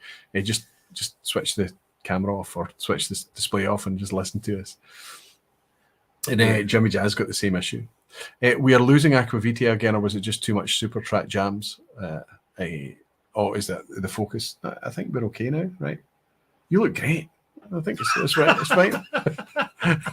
Luna Anderson, Oh, thanks. I disagree with Roddy. Oh, Luna is disagreeing with you. Oh dear. A formidable woman, our Luna. She said, the ones that stick in minds are the ones that trigger memories and images, like an old Glen Grant 10, for that transported me to a freshly harvested field in the autumn. Now, I get that too. But that is an old Glen Grant 10 could be defined as potentially beige, but no, that's a distinct hook. Luna, you got something that was very unique to that. And it might be a memory, it might be a cask, it might be a specific style of whiskey, but it's something. And Falscraft is saying, all back, don't worry, good. Until Lambert's saying, point taken on board, thanks for that tip. I think it's always good. The ones that if I've got a limited amount of time and I've got some people at the house, I'll pick out a sherry cask, I'll pick out an ex-bourbon cask, and I'll pick out a peated. That's the three I usually go with, and I kind of see that as being the three extremes. And it just gives people a very easy bite-sized chunk of whiskies are not the same. Yeah. Beginners often talk about just being able to taste whiskey. Everything just. And I remember, I don't know if you remember the generic taste and flavour of whiskey. I don't taste it now, but I remember it was a thing. I have to make myself remember it, right? You know? But we've moved to a point where we're like, well, whiskies are not the same; they taste remarkably different. But we are at the jaggy end of the. I mean, I'm lucky enough in that because of the job, I talk to people who are not whiskey enthusiasts who constantly remind me that whiskey tastes like whiskey. You know, but I do have to say to myself, you know, remember that whiskey tastes of fermented distilled beer. You know, which that's kind of like the baseline, and then we're into all these different fruit flavors and the mineral notes and the smoke, whatever. But you have to force yourself to do that. And I think, you know, Luna's point about the place, I absolutely accept that. But I would say that if you're in the middle of a busy whiskey tasting or a show, you know, and you're also perhaps talking to your mates that you haven't met for 6 months or whatever. Aye. Then, you know, it's hard to do that thing, to be transported away. You know, and then it is the big shouty, you know, the treacle black sherry monster. There's a shared experience of the big shouty. Sorry, the big shouty treacle monsters and things. There's a shared experience there where you can talk. Whereas we've not all been in your freshly harvested field or whatever, or, you know, whatever it is, the memory hook that you're getting, it tends to be a kind of a much more kind of private thing. Peter Lee's just in from work. He's saying, good evening, Roy. A glass of Aaron Bothy to celebrate your birthday. Denise is having a dram for you too. Fair play to you, Peter and Denise. Fantastic. Watchman Greg is saying, and to build on the triggering, it can make a world of difference where you're located when you have a dram. Absolutely, no doubt. Like warehouse night at Boona versus my concrete driveway in Calgary. Absolutely terrific. Every dram I've ever had in warehouse night in Boona Haven tastes absolutely fantastic. Danny Hebbington is saying, knock back a bells. And that whiskey taste will come flooding back. Danny, you might have a point, but we started off with a teacher's and a high commissioner, and they both tasted of things. So maybe if I picked up an old bog standard cheap bells, maybe, you never know. I did think about a bells, because I thought, you know, like I did think about grouse, but and bells, and I went for high commissioner because that was the one that I liked in my youth. You know, like grouse, I wouldn't have. You know, as a non-whiskey drinker, I knew enough not to want grouse, if that makes sense, you know.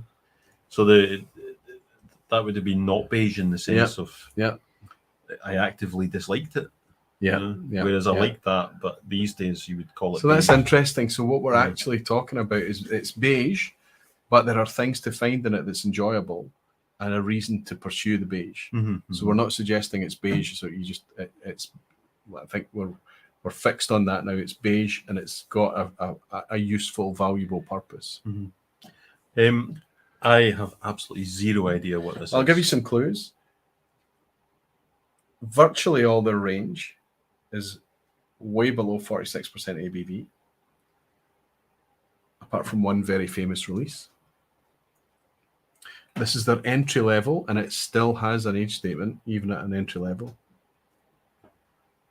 But it's 40, it could be 43%, actually, I should check. I believe it to be 40. Direct fired stills. family ownership.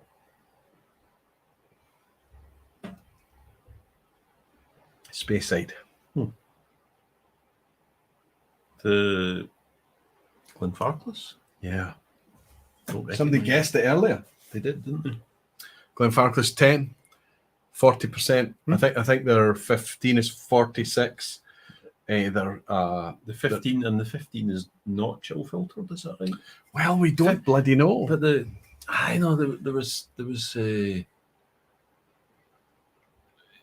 George Grant did a tasting for the shop. Fantastic. So, if you want to know if Glenfarclas is chilled filter or not, George Grant has to come along and do a wee tasting for you, right? I mean, Well, I don't know what. Maybe it says on the label. I've got the 15-year-old over there, so we could see it there. You see it on the shelf there. Grab it. See if it says on the label. I don't think it does. But it does say. Look at this, and that one says it's too natural color. Natural color. More complex. Nothing about chill filtering, though. No, doesn't say.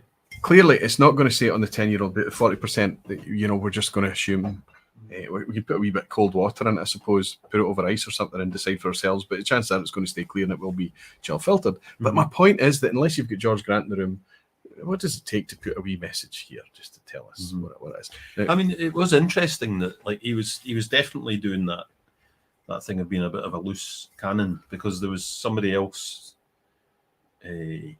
from Glenfarclas on the tasting who was sort of trying to rein him in, you know. right. Well, that's Louise Gallagher.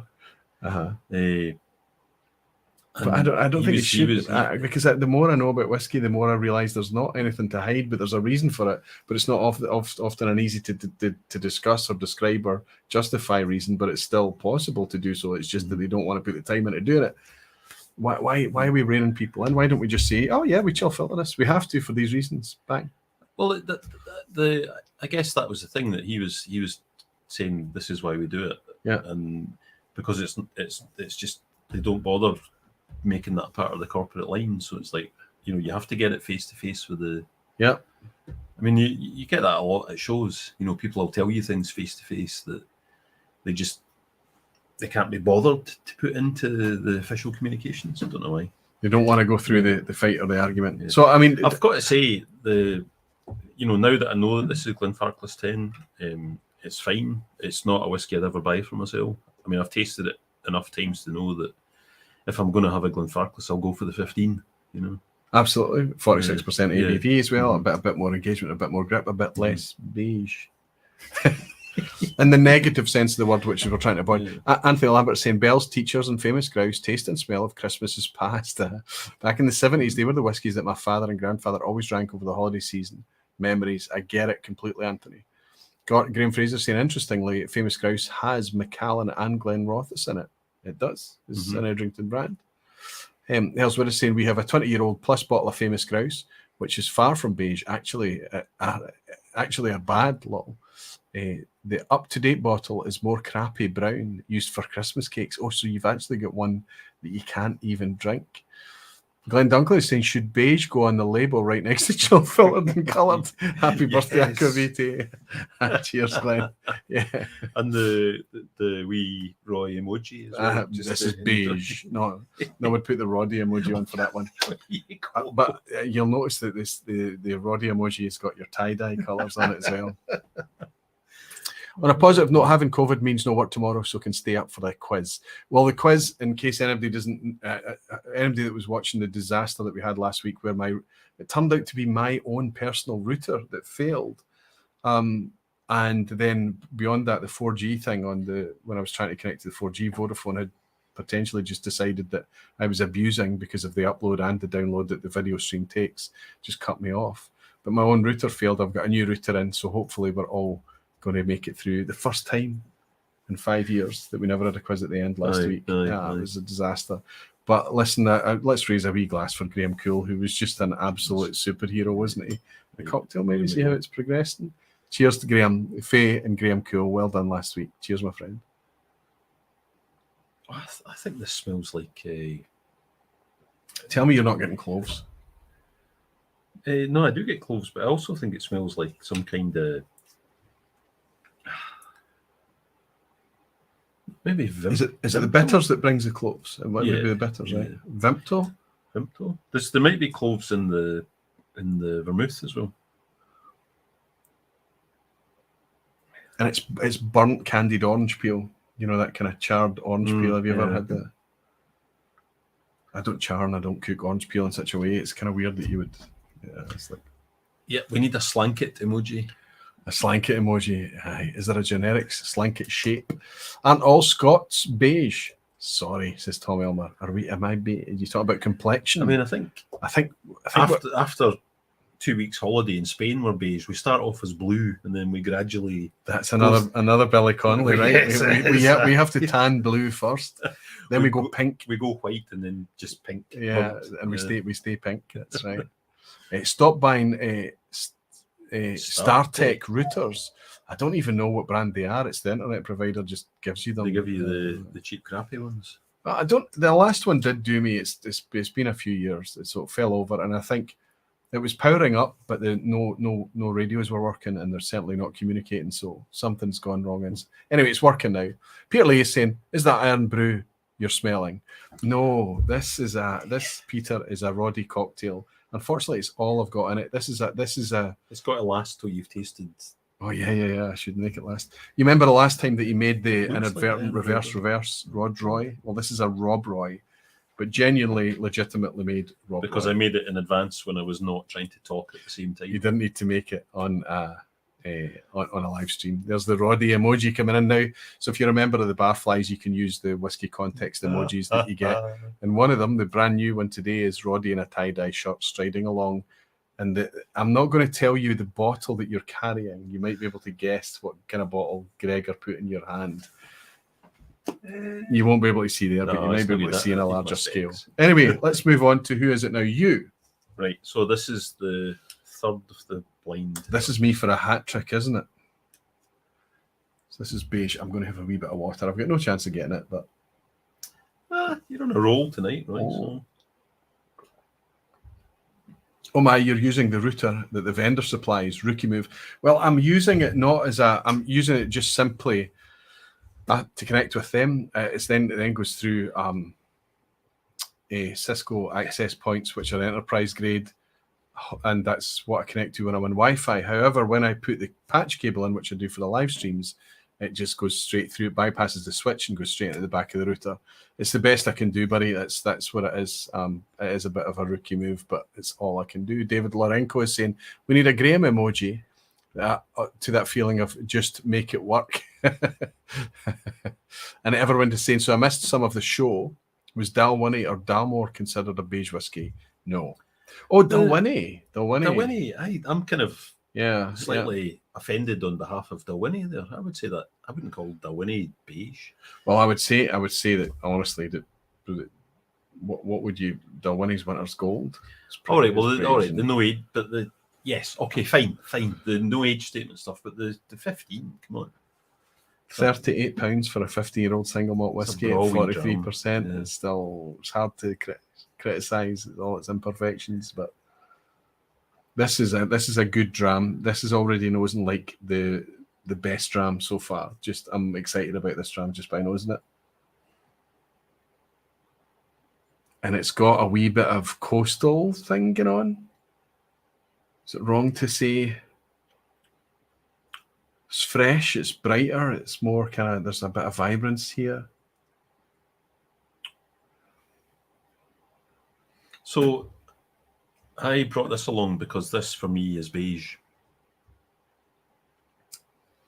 And I'm well aware it looks like it's not beige for you. And okay, that's a wee bit of okay.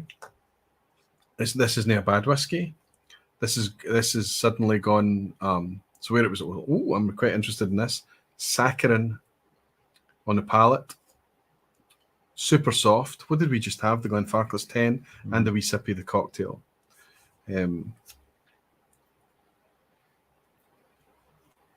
So this is. Shall I tell you the strength? 40%. It's a little stronger. It's 43. Okay. Yep. I'm got this. This is flat. Flat. This is loaded with caramel, is it? I don't know. It's not dark. For sure, it looks orangey. Probably.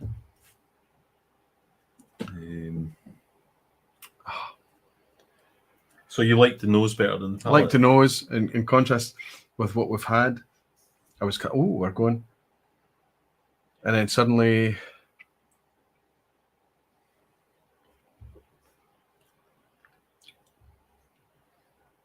I think this is,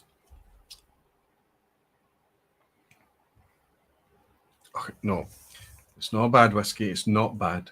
I could sit and drink this quite happily. If I went to your place and you said one a glass and we sat drinking that all night, it'd be fine. Mm-hmm. But I wouldn't suggest that it's interesting. I would say that it's palate saturation's a thing. As the night goes on, you're sipping more and more. It becomes harder to define. But where I was excited on the nose, I've suddenly got this kind of emulsified flat thing that you get with caramel, right? That just brings to whiskey. And also on the finish, the reason that I'm looking and finding that, on the finish, you've got this saccharine sweet thing. So if you've ever had a sugar-free chewing gum or anything that's loaded with an artificial sweetener, you get the aftertaste that is what I'm tasting in this. Yeah, now that you're saying that, I think I know what you mean. There's a... It's clinging like hell to the glass. It's quite oily in the glass. I mean, most whiskies do. I've yet to find a whiskey that just doesn't cling, but it is quite thick as I look down at it. Yeah, it's quite leggy, isn't it?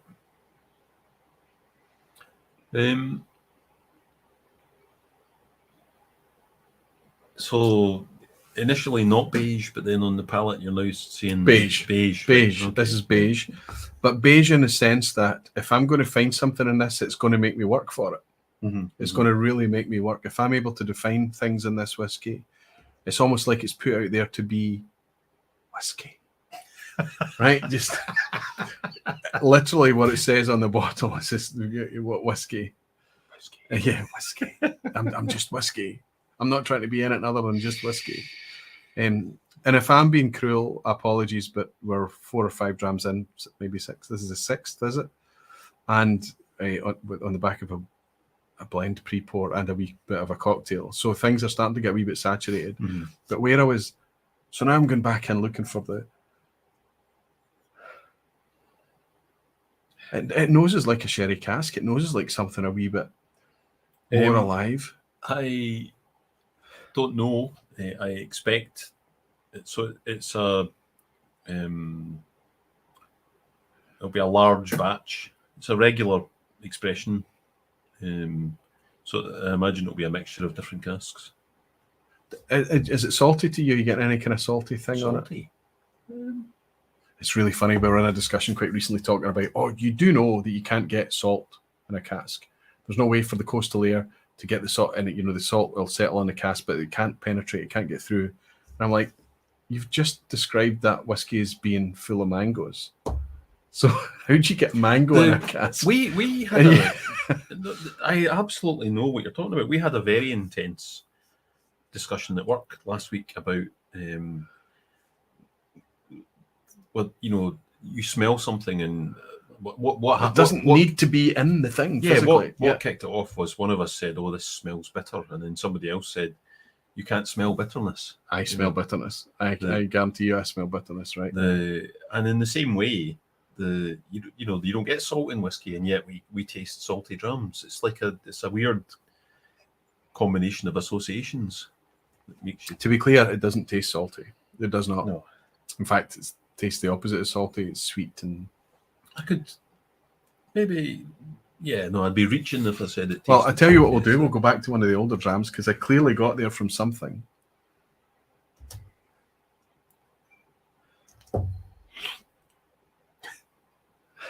That Glen Burgie 21 smells quite damp now, like dunnagey. The wet sack thing. Yeah. Well, okay. So now, so how do you feel about this? How do you feel about smelling temperature? Okay, no, I would. I can smell things that's the same temperature as something else, but it smells cold and fresh. And other things that smell warm and ice. And some things like mint or menthol or eucalyptus, they can smell cool. Yeah. But the prune juice that I got earlier some spice and things like that can smell warm, but there's no temperature difference. But it's like this. So the coastal thing, there's a cool, fresh. There is thing a to this. freshness. Yeah, that's fresh. And especially if we go back to it earlier, guys. Here's the Glenfarclas.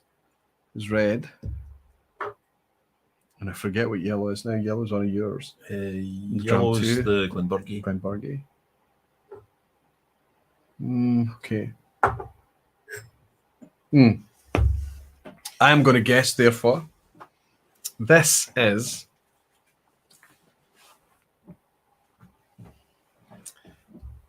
it a Highlander? Again, no. Why are you not saying? Is it a Speyside? It's a Speyside. Because I started out by saying tonight, Roddy, what's the most vanilla? Or sorry, I didn't. I said, what's the most beige? Sorry. And you said the Lowlands. Yeah, you're right. I did. So I didn't expect you to come loaded with Speysides, but clearly. So it's a Speyside. It's a Speyside, yes. Does it have an official bottling? We are tasting their official bottling. Yes. Is it owned by Diageo? Yes. Is it 40% ABV? 43. Oh, 43. Let me just double check that. No peeking.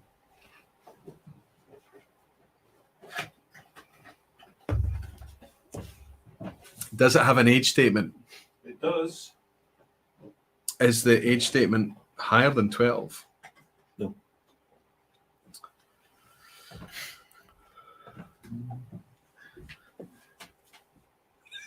Is it Cardew? No. Oh, damn. Damn. So you thought I was going to have the Cardew, of course. Okay, what is it? What do we have?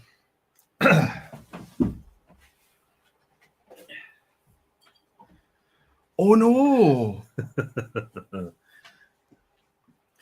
This, I would not. So I'm familiar with this. I've on my second bottle of it. This is not easy to buy. This is Gleny Organ 12. It's part of the extended classic malts. 43%. Now, because of the, I believe the way that this is made, I think it's a worm tub Diageo. Worm tubs, yeah. And I also think that the stills are quite small, so it's often described as Diageo's Macallan. I know, whatever that means. But there's something that I look for in Glen Elgin that I didn't get here tonight at all. So, and it's a match striker. So for me, Glen Elgin's one of these distilleries that the indie bottlings are where the, if you see them, is where the interest lies. Like this to me, this is Beige Whiskey. I'm almost not wanting to open my second. Oh, you've put the big sticker on to say this is number 3. So because I was determined not to mess things up the way that I did with the cocktail. So you've got history, yeah. The bottle of Glen Elgin 12 I got through, I loved it. It had a velvety, and it maybe more sherry than this one is, because batch variation is a thing. Even on, I mean, Glen Elgin's not their biggest distillery, but it's big enough that you would think that you don't need to care about batch variation. But malt whiskey is batch made, and it's just batch variation is a thing.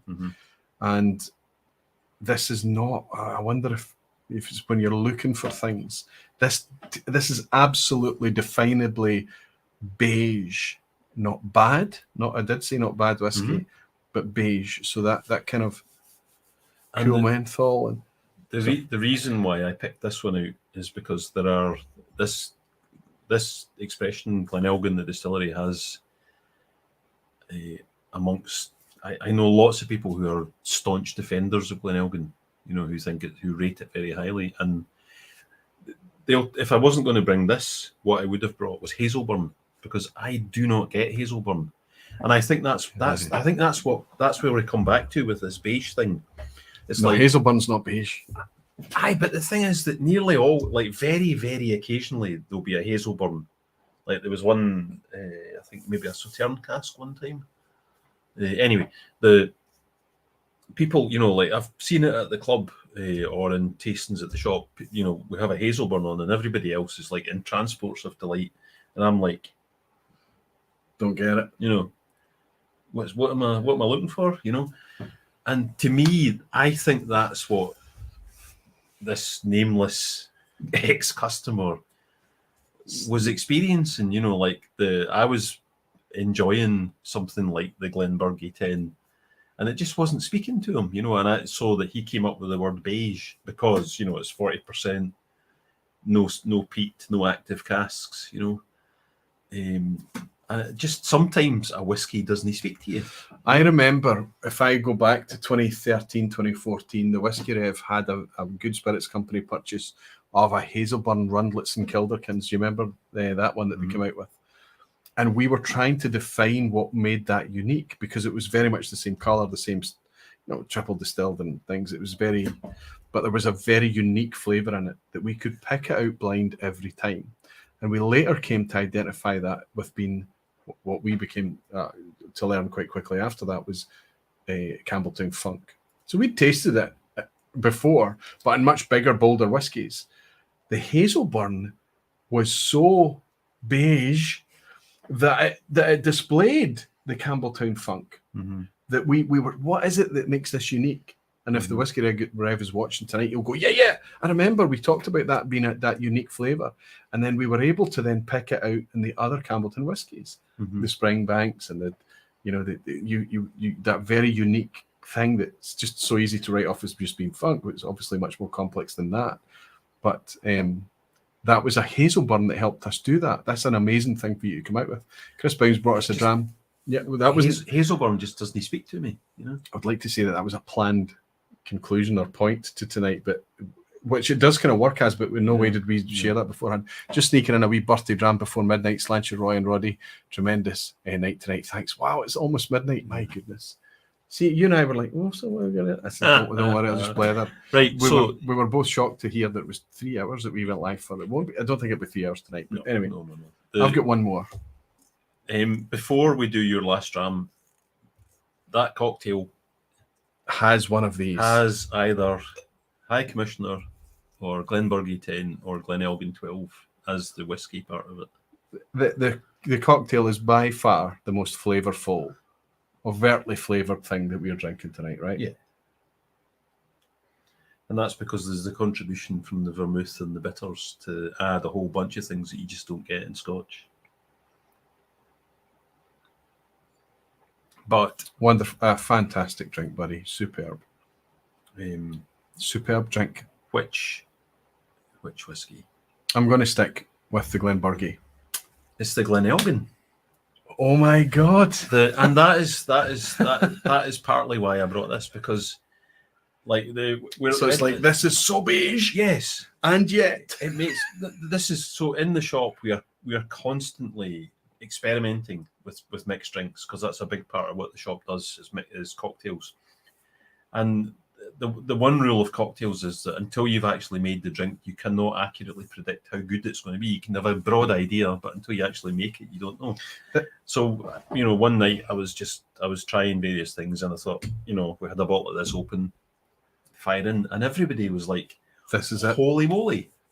So what's interesting about that is that, and one of the things that I learned from Roddy years ago is that when we talk about buying a whiskey that's so beige you just mix it away over ice, or you make a highball and you cocktail it away and things, Roddy was like, no, damn it.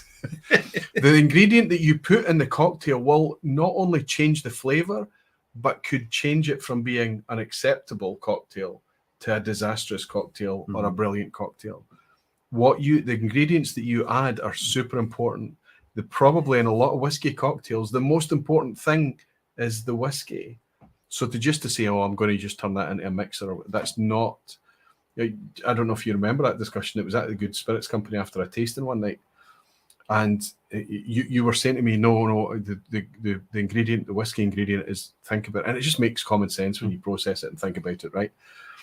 But I was so much of a malt for malt's sake that thinking about drinking cocktails. It's a wee bit like why you don't drink bourbon, potentially. Or you do drink bourbon, you do. But you don't study bourbon the way that you'd study Scotch, because you're so saturated by your studies that it's hard to take. There's no room for. Whereas I'm doing Scotch and all the whiskies I can. I'm so promiscuous with brown spirits generally, but whiskey is my focus, that to go into cocktails. But if I do go into cocktails, let it be like these ones tonight. But that is interesting, and I think that the odd thing is that it's so whatever we couldn't define in the neat drink itself somehow makes its way or displays it in the cocktail. Yeah. Now I'm not drinking it in very I'm not drinking a mysterious. line of Roddy's cocktails. I don't have a RodRoy made with High Commissioner and Glen Burgie. And what was the other one that you brought along tonight? The Glen Organ. Glen Organ, Glen Burgie, and High Commissioner. That's the three, isn't it? Yeah, and then there was two variations of the 21-year-old Glen Burgie, right? So, you know what? I'm not tasting them back to back, but I accept fully this is a delicious drink, and I trust you that if the best one of what you brought tonight to make this is this, then I get it. I wonder how much of it is texture. I wonder how much of it is integrity, the robustness of the spirit to hold up against the other mixers that's coming in there, rather than being diluted or washed away. Well, after we'd made that discovery of Glen Organ 12 plus Cocky de Torino plus Reagan's Orange Bitters, So the vermouth that you used was Cocky de Torino. And the measures, what would you? Well, it's 2 parts whiskey, 1 part vermouth, and then a couple of dashes of the Reagan's bitters. I've made a similar drink using the Glen Organ 12 and other vermouths and different bitters. It just doesn't work. It's the stars being aligned, the planets coming together. It's the unique combination of Glen Organ 12 plus Cocky de Torino plus Reagan's. Before you go home tonight, Stefan Novak bought me a gift for my birthday when I was over in Germany. It's a book called Drunk. Ironically, it's not. It's all about how alcohol and how the human relationship with alcohol over the years has actually defined our culture, our development, our thinking. It's a fascinating book. And since the first day I opened it, I'll show you the first line of the book. I've been thinking Roddy would love this, so I need to show you that. Just remind me, because in fact we're going to write it down. I hope Stefan Novak's still in. I'm loving the book, Stefan. It's an absolute peach of a book, but it's a Roddy book. And you just the way you were talking there just made me think. I need to. Anyway, before we go into the last dram, there's no way you can win tonight, even though I've lost that last one. It's 2-0, right? There's only 1 dram to go.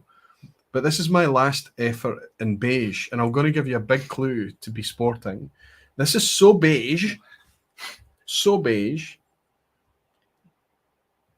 that there's even a hint of beige in its name, in the negative sense. What? I hate crosswords. What does that mean? Oh no, this is his first film. This smells a bit damp, the way that the Glen Burgie 21 smelled. I just need to check something. Oh, okay. I might have made a wee mistake with this.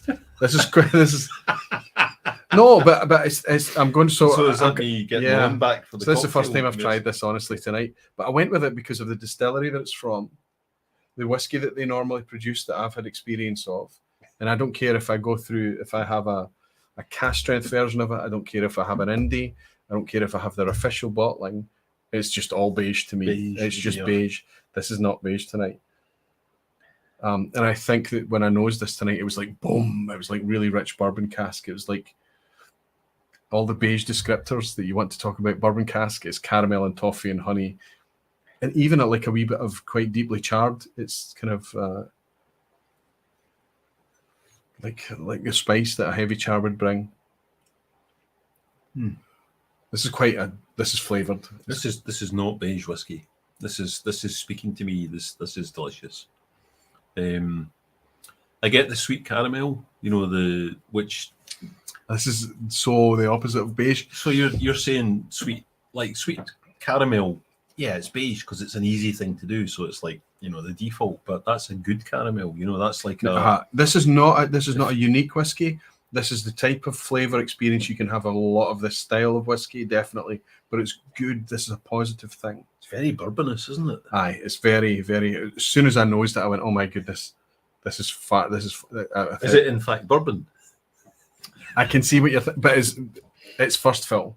Uh-huh. And I've gone back and I've checked the bottle now, and even if I'd bothered my backside to read the label before I opened and poured it, because I had choices, I maybe wouldn't have poured this because it's first fill bourbon. Is it Glenkinchie? Keith McKenzie. Keith McKenzie. It looks like a new name. Do you know Keith McKenzie? No. Welcome in, Keith. It's not Glenkinchie. I'll suggest that we're back in beige territory again. It is Speyside. Donner Pass Whiskey saying, hoping to see Roddy at the Good Spirits Company. Do you work Friday or Saturday? Tim is Donner Pass. Do you know there's a place in America called Donner Pass? Oh, there was some very high snow. He actually goes out to clear the snow to keep Donner Pass open and the traffic flowing. If I understand well, Tim. Jings. But he's coming over in a couple of weeks' time, so he's going to drop in and see, and he'll introduce himself as Tim Donner Pass.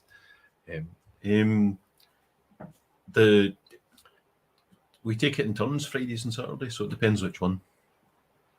Even if Roddy's not there, you'll still have a nice time getting into Good Spirits Company. Are we playing? Is it a beige side tonight? We are. Let's play a game of Visit a Speyside, and But you told me the first one, so they can. That's okay. That's the opposite of a handicap. You get a bonus. So let's play. If we even got a Speyside coin, is it a Speyside coin? We don't, do we? These things. There must be one that's is it a space. There it is. There, two of them. So we'll play a wee game, and if Roddy can guess this, yes, it's done it. Yay! There we go. Will we bring this up and give us the wee countdown? Is there any way that we can do it so that that's smaller? I wonder. Can we do that? Doesn't work? Nope. That. Oh, so I just need to get closer with you. Okay. Right, here we go. So right, 10 questions. I've got 10 questions. So we know it's a Speyside. We know it's a Speyside. So you're in a good place. They do have an official bottling, so we can legitimately play this through and pretend that this is not the official bottling. This is an indie, but they do genuinely have an official bottling. Ask away, my friend. Please, everybody, play along.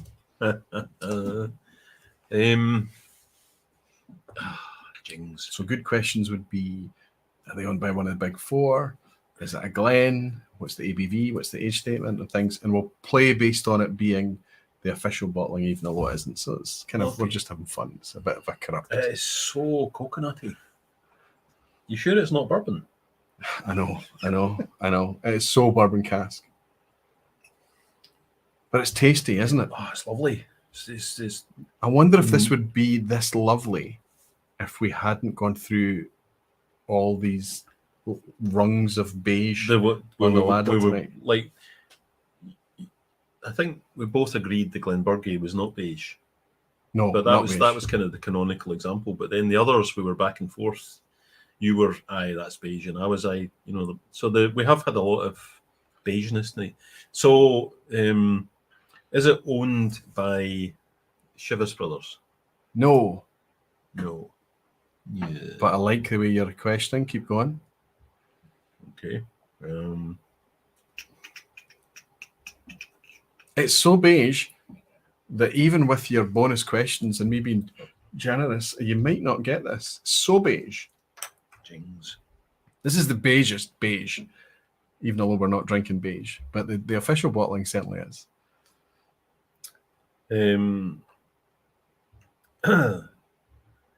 Is the distillery one of the Dufftown distilleries? Yes.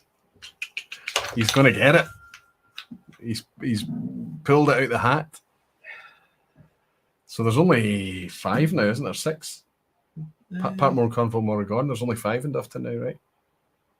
Something like that, yeah. Right, okay. But you still got to get the expression, not just the distillery.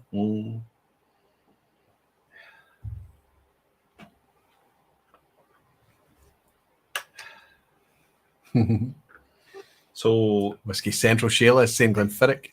George McLeod is saying Glen Rothes. So we're in Dufftown now, George. I appreciate you probably said that before we got there. Graham Young thinks Glen Rothes as well. So is it Dufftown? No. Dufftown is beige. Dufftown Can be can beige. be beige, can be not beige, Yep. but often is beige. Yep. So I guess it's Glendullan then. It's Glendullan, yes. But you want me to identify the? Not that. He's an indie, but what's the official? That's the Singleton, isn't it? Yes. Would you agree? There's no way I would have picked that out if I hadn't. Yeah, if you hadn't been led. I think. Okay, Singleton. I think the. Sorry, on you go. Singleton is I think unfair because Singleton say that they're one of the top 3 selling malts. So if that's a thing that you're going to fight for it fair. Don't bring in 3 distilleries to make one, right?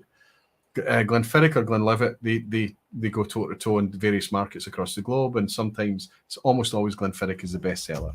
Occasionally, 1 year, I think 2 years, Glenlivet have managed it. But Singleton go into that ring and fight using Glenord, Glendullan, and Dufftown. They're all 3 distilleries. One's a Highland and two are Speyside. What message does that say? We're trying hard to make these very homogenized and very, very similar. And I think the whiskey fights against that and defines itself differently despite what they're doing. However, Dufftown, Glenord, I think can be fabulous. And I've experienced whiskies from both those distilleries that have really put me on my backside. Love them. Ord especially for me. Glenord, yes, Ord especially. really speaks to me, you know. But Glendullan? No, you're right. The Glendullan's one of these ones that it's just, you know, it's hard to characterize, you know. This is what we're having tonight. I'll just show it's a James Eady, a really quite decent, very good indie bottler. If you see any James Eadys out there, I would say that it's pretty good. If you can't try before you buy, it's a pretty safe bet. Yeah, they're solid.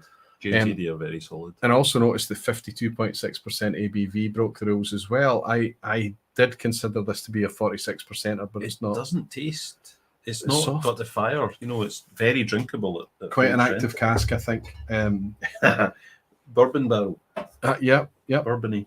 But it does say on the label as well, it says first fill bourbon hogshead, so I just didn't pay attention to that before I picked it. Obviously thought Glendullan, oh my goodness, I've got a Glendullan here. This is beige, you're right.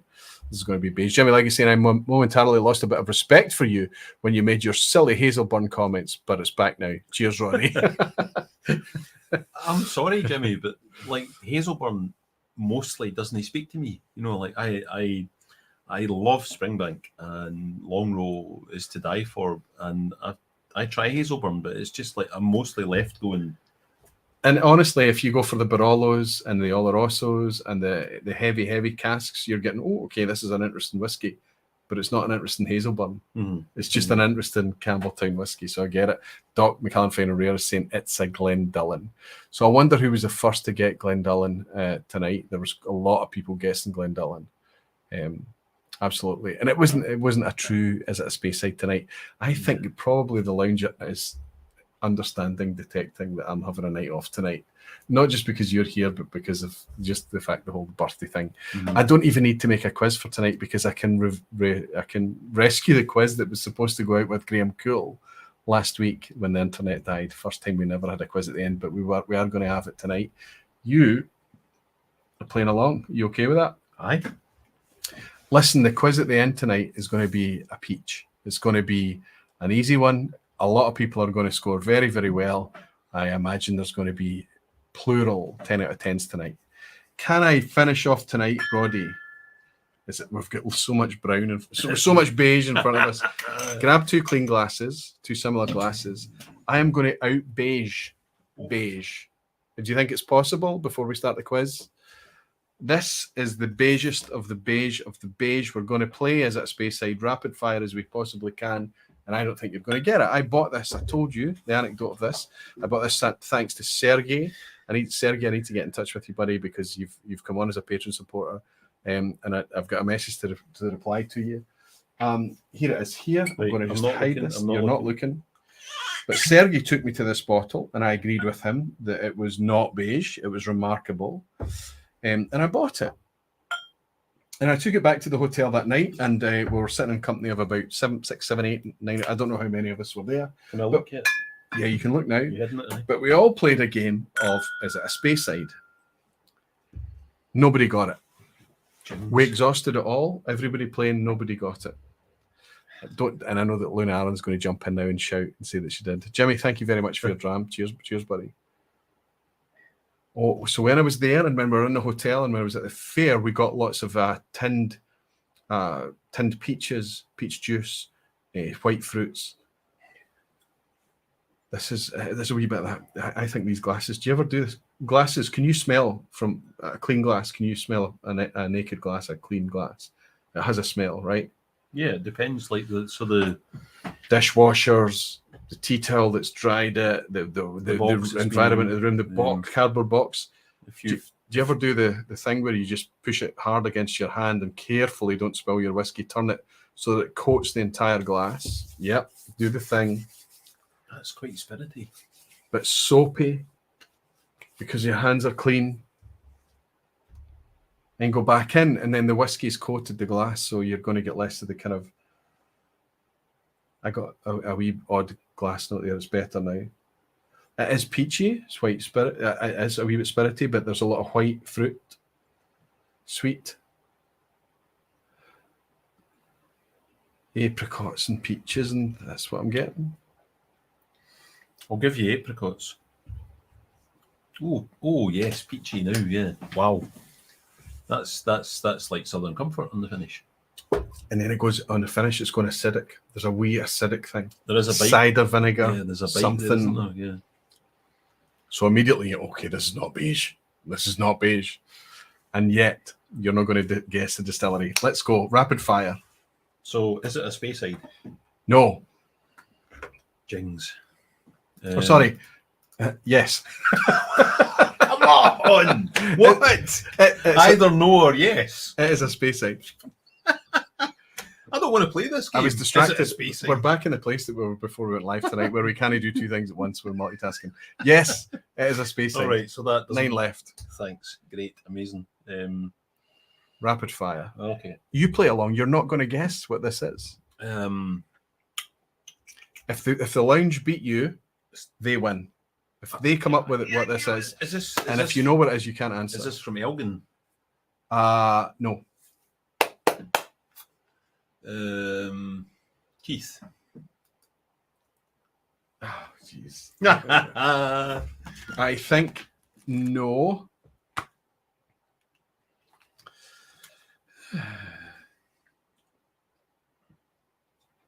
Is it a Diageo distillery? No. Okay.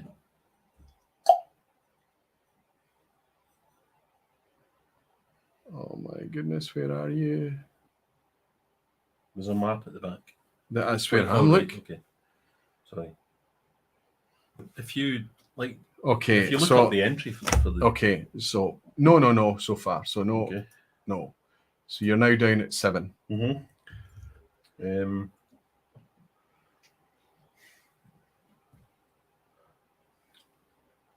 Okay, I'm going to lock that chat, and I'm going to lock that chat. Okay. Dave Swift has bought me a dram, though. He said, cheers, boys. It's been anything but beige. This vPub, always better to catch live, so I'll raise my beige coffee and say me. So he's in New Zealand, is Dave. Okay. So is this... This is a good dram to raise to say thanks for that dram, Dave. Thanks very much. Cheers. Is this, I don't know, what do you call it? Are we in southern Speyside, like the Valley of the Livet? That kind of area. And the drive up from Granton. Yes. Right. Yes.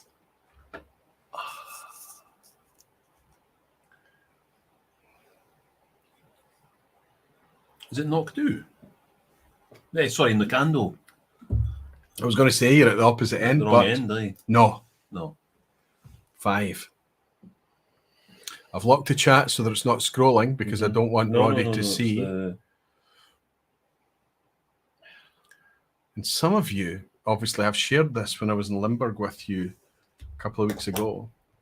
Do you like it? It's a good dram. I do like it. Yeah, it's lovely. It's that peachy thing is just. You could have a lot of fun with this.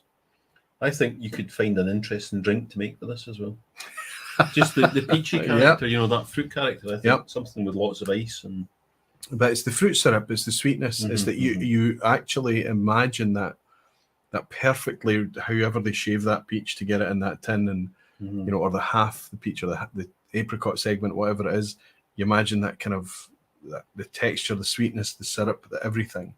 In fact, it's difficult to taste beyond the peachiness to get any kind of spice or malt or other fruits or anything. Okay, so we're in that route. We're going from the A9 up towards the Heart of Speyside. Yep. Going through the valley. I am floundering, so. When you pass every brown sign is, we should just stop and pull in. I know, we could spend the whole day just turning off. And not get to our destination. Yes, absolutely. Keith McKenzie saying, now we've done beige, which whiskies fall into the corduroy category? Corduroy? Oh, it's a whole new... Keith, a challenge. We'll need to have you on so that you can define for us what corduroy is. Maybe it's a bit similar to your avocado bathroom sweets. No, I'm really stuck, right? I'm just going to randomly fling things out. So it's not been Rinnis. No. That's a question. So, it's so fruity. It's so beige that you're not going to even remember that it exists. And yet it does. It's not Cardew. Nope. You're down to 2 now, or 3 now, sorry. Jings. You need to kind of chunk it. So is it owned by Diageo? Is it owned by... Because you're in Diageo territory with Tantu. It's not owned by one of the big four. It's an independent. You're still not going to get it. An independent in Southern Speyside. The lounge has got it. Oh, God. Can I give up? It's no good. I give up. I have no idea. I think the first one to get it is Jimmy Paul. The Speyside. Speyside. No way. Literally. Oh, literally Speyside. Oh, what? It's Speyside Distillery. I mean, it's just so... And the only reason it's not beige is because of those big bottles that don't fit on any shelf. There's a couple of them over there, right up the top, because I can't get them to fit on the shelf. But it's not called Speyside, it's called Spey. The Spey, yeah. So like the least internet-friendly whiskey name of any exactly. in the world. The Speyside. I mean, if you're looking at SEO performance, you're in trouble there, right? But hey, it exists, and it's capable of producing amazing whiskey. Look, there's Altavania. That's a good shout, but again, Altavania, yeah. The Spey. That's who's. Is this an official bottling? No, of course not. This is. Sorry, I should show you. 24 years old. That's a whiskey broker. Glorious. It is a glorious whiskey. Sergey, I'm so grateful to you for bringing this to my attention. How much would you pay for a 24-year-old cask strength whiskey? 49.9 from Whiskey Speyside, Broker. from Whiskey Broker and from Speyside Distillery. I mean, these days, 150. Yeah, €125. No, 100 quid. What? Yeah, beautiful, right? And look, I've had it 2 weeks. You've horsed it, right? No, but I did share it heavily share it in the hotel, and we get through it a lot. And of course, when I've given it to people since I've come back home as well, that's what it's about. It's about sharing. And I'm even getting a coffee note now. Ooh, coffee. Like when you just grind the beans and there's that sort of faint, fresh coffee, dustiness in the air. I'll maybe give you cold, milky coffee. Aye. But like still, that way where you've forgotten how long it's been sitting. And you go, but still so much of the peachiness. That's glorious.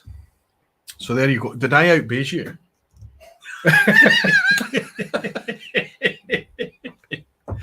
I don't think I did out-beige you. I wasn't keeping score. No, I was totally keeping score. I got 2 blinds right tonight. I'm taking that to the bank. That was my birthday gift from you. That was cracking. Listen, can I give you a gift? And I know this is not. Don't get excited. This is a very, very small gift.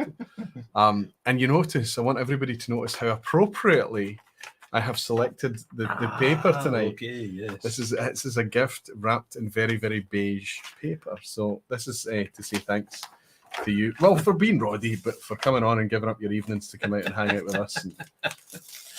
And, I've spent years hanging off Roddy's coattails at the Whiskey Club and listening to his wee nuggets and things over time. So, hey, that's hilarious. Dear me. Man, look at that. How do you do it? Right, I'll show you. This is the new emoji that you have tonight. This is the Roddy emoji in 3D. Gregor, I hope I've done you proud. This is Gregor's design. That's hilarious. The tie-dye shirt. And now you might be able to pick out that is a bottle of Royal Brackla. So it is. The detail. Would you look at that? Thank you very much. It's the old branding of Royal Brackla, but it's the recognisable one, right? That's brilliant. It's good, isn't it? It's something to hang in your toilet every time you go in there. You can think about it. And now you're immortalised with the Roddy emoji on the internet. I want to put this somewhere where Yeah, it doesn't break. Well, there you go. It can stand up as well as hang, I think. There we have it. And the beige paper. The beige paper. Good stuff. Excellent. All right. Now, since we've only been on for 2 hours and 25 minutes, we're going to make oh dear. We're going to make that 3-hour marker like we always do. Listen, Aquaviti, Roddy is amazing. I got a selfie with him when I picked up the Daft Mill. That's Peter Lee from Paisley. Yes, I remember that. Keith McKenzie is saying, when can we expect the beige t-shirts in the merch section? Much better than black for camera focus. Scottish complexions and beige t-shirts don't really go very well together. But I'll have a wee think about it, Keith. I like where you think, a t-shirt with a Roddy emoji on it would be good. I couldn't sell it because that plastic figurine might have already been designed by somebody that is not in the community, regardless. I mean, you can clearly see that it is based off. Well, it's a very famous plastic figurine type. We have taken the inspiration from such a thing, but I think it's perfect. I mean, he's got the lightness, just the grey and the beard, the ponytail. I mean, it's super. Oh, he's giving you a pair of Adidas. That's because he designs trainers for Adidas. So he's on brand for himself, right? Okay. I don't know if I've ever seen Roddy in Adidas, but not to say he hasn't. Right, let's put the wheels on for the quiz at the end. Everybody, I hope you not judge me too much for having a night off. I like these nights with Roddy. I like just to hang out and not have a typical vPub. There is no such. I don't want there to ever be a typical vPub. Guest nights, mates hanging out nights, silly, foolish, all the things that you need to explore in whiskey to keep it fun, right? We'll do a winter in the open vPub in Slankets. Oh my goodness. Now that will challenge the technical. Is that okay? Let's make a pledge. A Slanket outdoors vPub.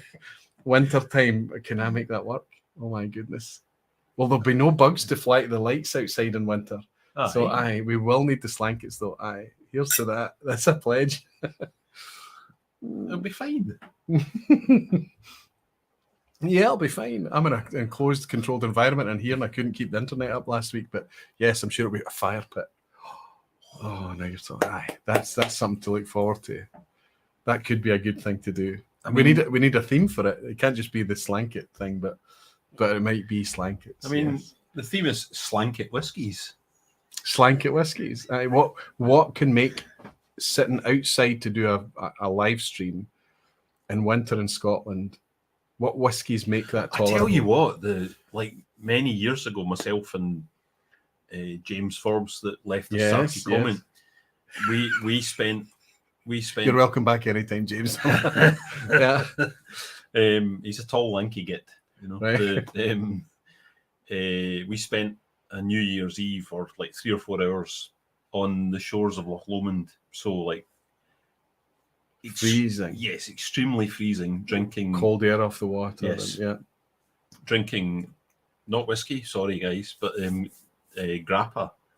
Perfect. And smoking cigars, and it was it was Rower Denon, so absolutely the top end of Loch Lomond, the east side of Loch Lomond, and just no clouds, just like stars and silence. No, that would be a wee pub, wouldn't it? I bet there's no internet up there, but that would be a I vPub, don't know right? how you'd get that. Like you'd need to get one of those Starlinks or something. Yeah. Hello, Elon. Fantastic. Avocado t-shirts, Andrew Butler suggesting. I like it. Well, the bathroom thing. Just round off the shoe and the shirt, but we'll be out of copyright problems. We need Adidas shoes and plastic figurines that won't. Roddy kind of looks like the comic book guy from The Simpsons. Not in real life. If he's looking like that tonight, I get it with a beard and a ponytail, but he doesn't look like that in real life. But I get it. This is the best from the vPub. Aquavitae, just pure pleasure. Thank you so much, Graham. We like these nights with Roddy too. Thank you, Tim. And you, Graham and Tim, will both. Graham's from Canada. Tim's from the west coast of the US. They'll both come into the Good Spirits Company and hopefully catch you there when they come over. Jimmy Jazz is saying, I would love that. Chris Russell, Chris, that looks like a new name, being fun. Jimmy Leg is saying, maybe fall. I like the way he's thinking. Like, cover your, the humidity of winter, the ice, the snow. Can you imagine? Oh, yeah, no, it's coming out. It's got to be full winter. No, like otherwise you don't appreciate this. What about the wind in the winter? It's the wind that kills everything, right?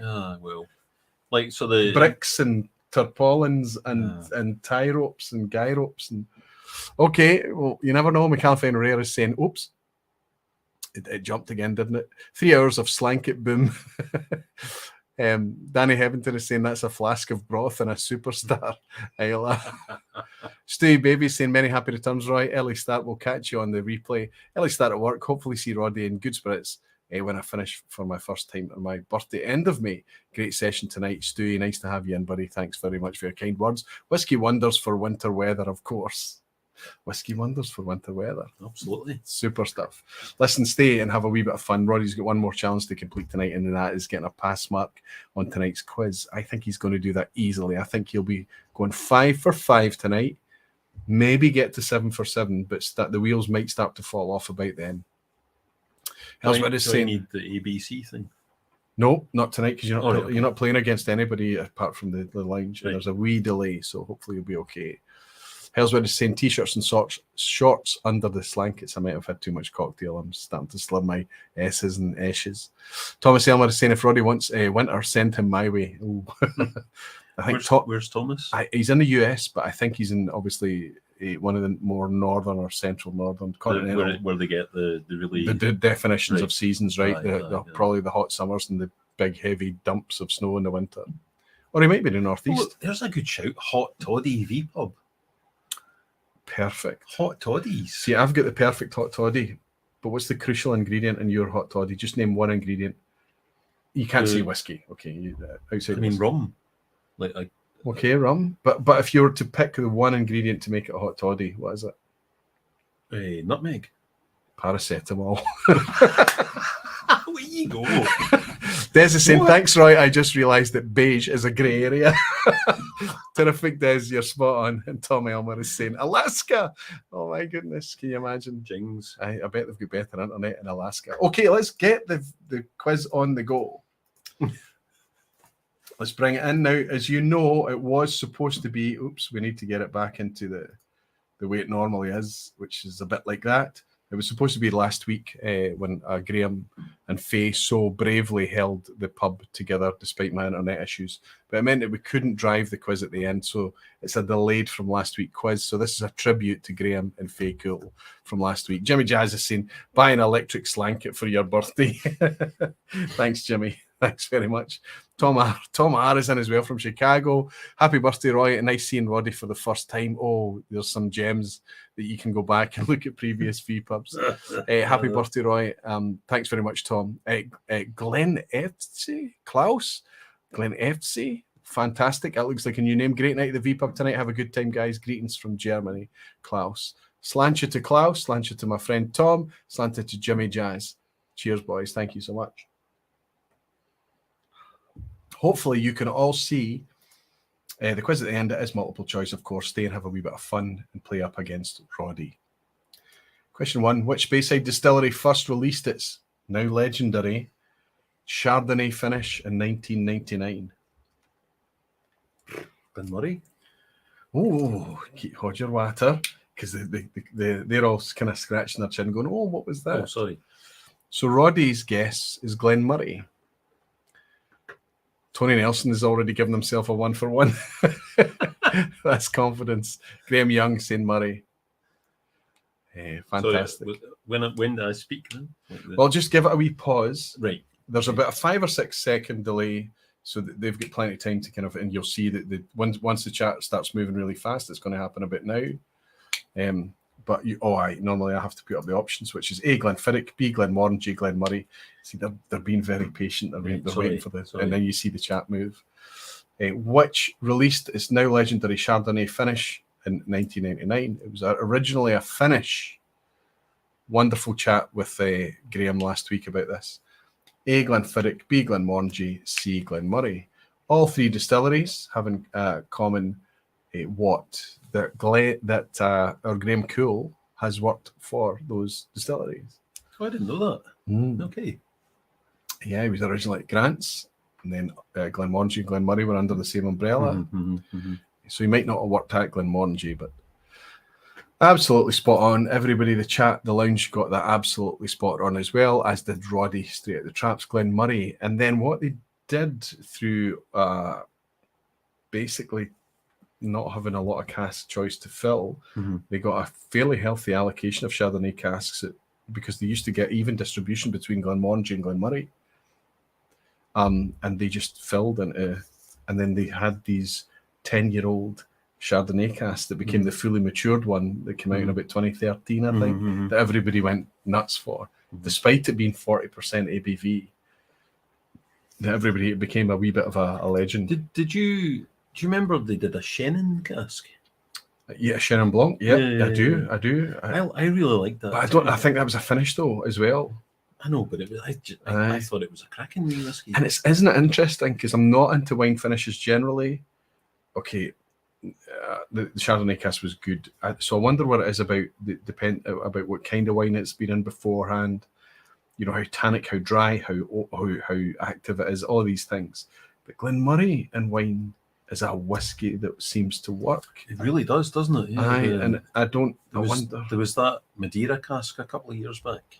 It's over there on the shelf. Project series. That Madeira cask was just... So that was a Graham Cool project that Kirsty McCallum, when she came in, she discovered that and was like, "Ooh, this is getting released." Yeah, that was, and what a blinder it was. Yeah, because Madeira shouldn't work. I mean, well, I don't know. Like, you know, full maturation in Madeira for 13 years. I know, but then you've got a dessert whiskey. You know, like a remember. And it was. They used to be allowed to label whiskies as liqueur whiskies. Going back, and it was that kind of sub level, 40% as well, and that level of sweetness, it was a good, and it wasn't expensive. I think it was only about 60 quid. Yeah, that's right. Yeah, cask strength as well too. Anyway, Glenmurray, question 2. Theoretically, which of these distilleries are capable of releasing a 10-year-old in the next 12 months? A, Waterford, B, Dingle, C, Teeling. One of those distilleries, I'm not suggesting they will release a 10-year-old in the next 12 months, but based on when the first spirit ran in their distillery, it could be within the next year, theoretically. Did you try the Glenfiddich ice wine? I did. I think we tried it at the club. Did we try it at the club? Maybe not at the club. I don't remember it. But I did try. I'm going back to 2017, I think, for that Glenfiddich ice wine. It wasn't beige, but it wasn't that memorable, Tom. I wonder if you like it. I don't remember that. Yeah, it was the ice wine. I think it was ice wine casks from Canada. Anyway, what do you think about this? Within a year? Oh, you're guessing. Good. Whiskey Central, Sheila is saying, hoping you open that Klein leash soon. Sent you a photo of your birthday present. Oh my goodness.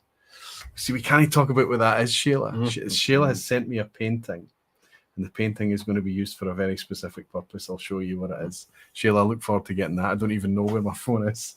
It's over here. I'll get it later. Thank you, Sheila. Thank you. I'm going to go see Teeling. Yeah. Dingle. Oh.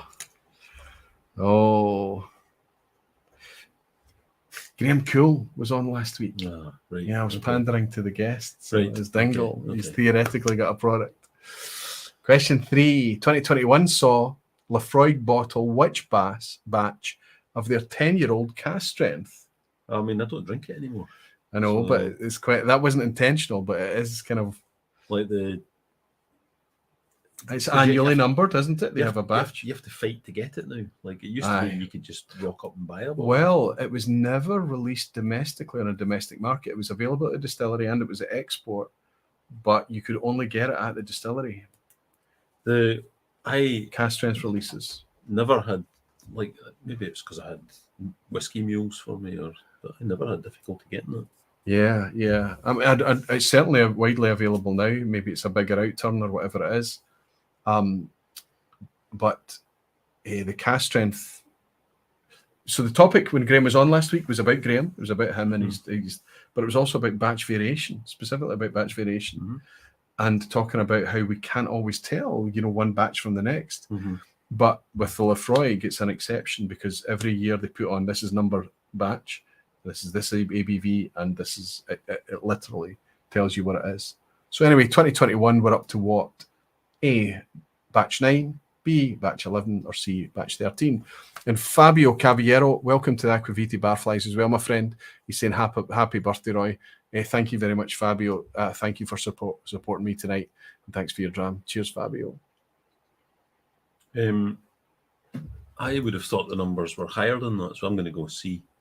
13. The lounge agrees. See how fast it's moving. They all think 13. Spot on. Surprised it's as low as that. I would have thought it was mere batches. But it's annually. It's one a year. So I think what they maybe always released a cask strength but didn't batch release. Is this the change from the mind it was green and then it went to red, or the other way around? The banding on it. Yeah. Well, it's green again now, and I've got batch 10 down there, which is still green.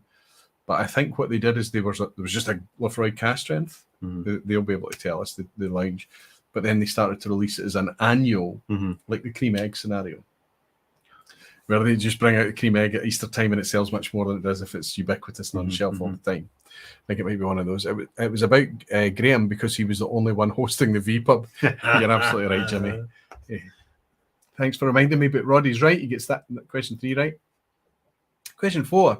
Glen Scotia has released its 2022 Campbelltown Malts Festival release at what age statement? What age statement has it come out at? Don't worry, you've got multiple choice, remember. Is it an 8-year-old?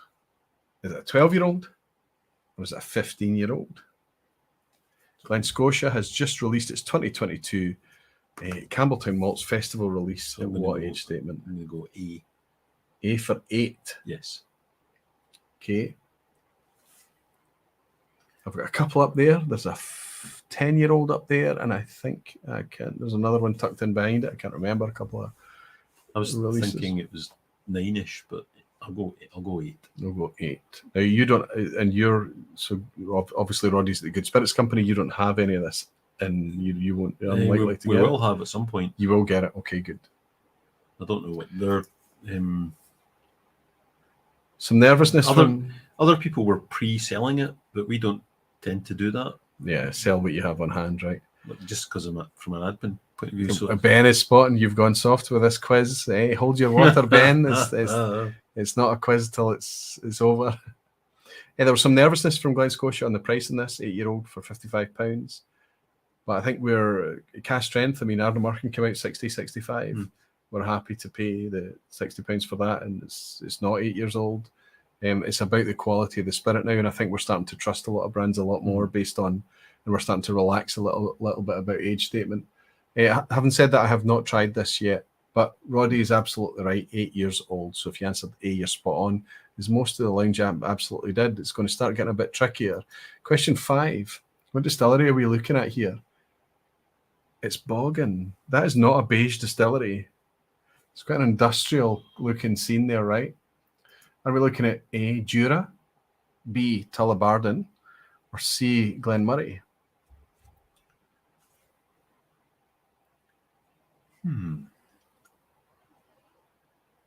I have not been there.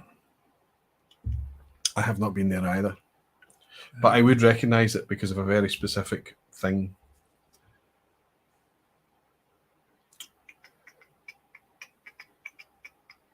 There's a lot of Aspergillus nigrum. Is that what it's called? The black fungus that coats everything. Yeah.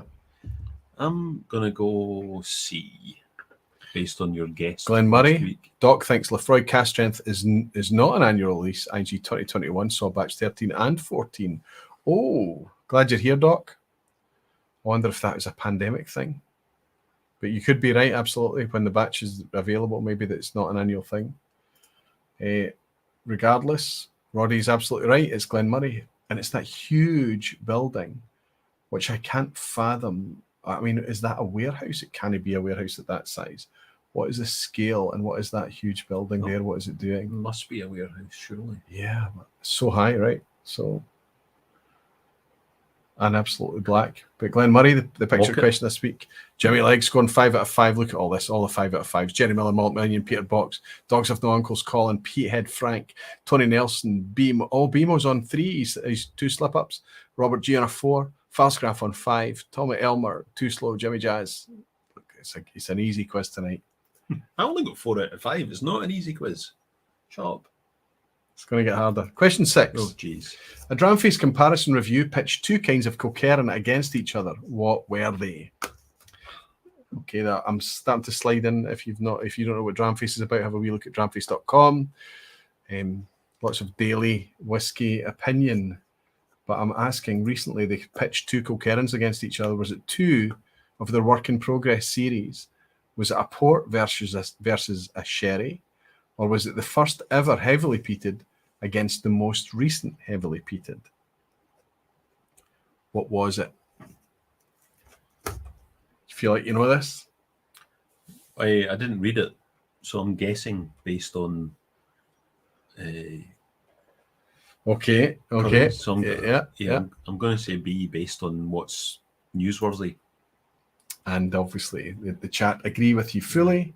On Dramface, we did indeed compare. Do you know, I tasted the port cask at Glasgow's Whisky Festival, but not the sherry cask. Right. And the port cask is glorious. I bought a bottle of it. Good. But then after that, I tasted the sherry cask and I was like, oh man, I wish I'd bought the sherry cask. So you had the choice to buy it. It's the best sherry cask Kilkerran I've tasted. Oh, I love the Rechar one. And the 57.1 from 2 years ago or 3 years ago now, I think. I thought this year's was better than that. Yeah, interesting. But, I mean, in saying that, I'm not moaning because that port cask is hilarious. Yeah. See, based on what we're talking about tonight, I think the best Kilkerran is that ex-bourbon. I mean, it's difficult to get a fully ex-bourbon Kilkerran, but the 12 doesn't have a lot of sherry in it, nor does the 16. I know the 16s occasionally had a wee bit of a Marsala cask in it, the first the expression, but it's heavily focused on bourbon. And for me, that's the dreamy side of Kilkerran. It's dreamy. Yeah, I think... but they can only bring out those super cask active things with a single digit age statement on it. Much more beyond that, the cask is just going to chase away the spirit, I think. Yeah, you're right. I mean, it's everybody that I've talked to and that I've shared it with has been like, this is on the edge of what whiskey is. You know, you're getting to the point where this is like a port and sherry cocktail, a port liqueur or something, a port and whiskey cocktail. Or sherry. Absolutely. It's right. You know, it's. And yet, what's interesting, if anybody's ever got sherry on hand, this is what I brought back from Limburg, Doc, and we will do something special with this. There's a 1990 Pedro Jimenez, just a wee bottle. It wasn't expensive, but it wasn't cheap either. But we brought this back. If you've got any sherry on hand, good quality sherry, try and mix it with whiskey just to see what it does. It's amazing. It does not gel. It sits apart. It takes time, doesn't it? If you put the whiskey in the glass first and then the sherry in on top, it really shocks it. It's horrific. But if you put the sherry in first and then slowly pour in the whiskey in small amounts, it becomes a bit more like a sherry matured whiskey, but it still tastes remarkably different, regardless of how much of the sherry you use. It's weird how Because it's missing that third ingredient, Time. time. Aye, Yeah. exactly. It's very strange. Mm-hmm. So it'd be interesting to kind of do a wee blind tasting where you just make a mock sherry matured whiskey doing something like that. You can taste the difference. It's quite fascinating to do. Anyway, question 7. Which of these distilleries released a limited 49.3% ABV Midwinter Night's Dram in 2015? Who released a Midwinter Night's Dram in 2015? 49.3% ABV. Was it A, Glenmorangie, B, High West, or C, Spirit of Then? I think the pronunciation is Then. This quiz with questions inspired discussion between makes for great fun. Terrific, Falsgraf. I'm glad you're enjoying it, buddy. I met Falsgraf when I was in Germany last week. What a dude. Graham Young is saying you are showing some Canadian roots. The 1 for 11 rule, 9.09. Oh, right. Okay. Yeah. So the way they make Canadian whiskey with it, they're allowed to flavour it and dabble and mess around with things. What do you think about this one? Can I draw your attention to the banana skin icon? There's a potential pitfall here.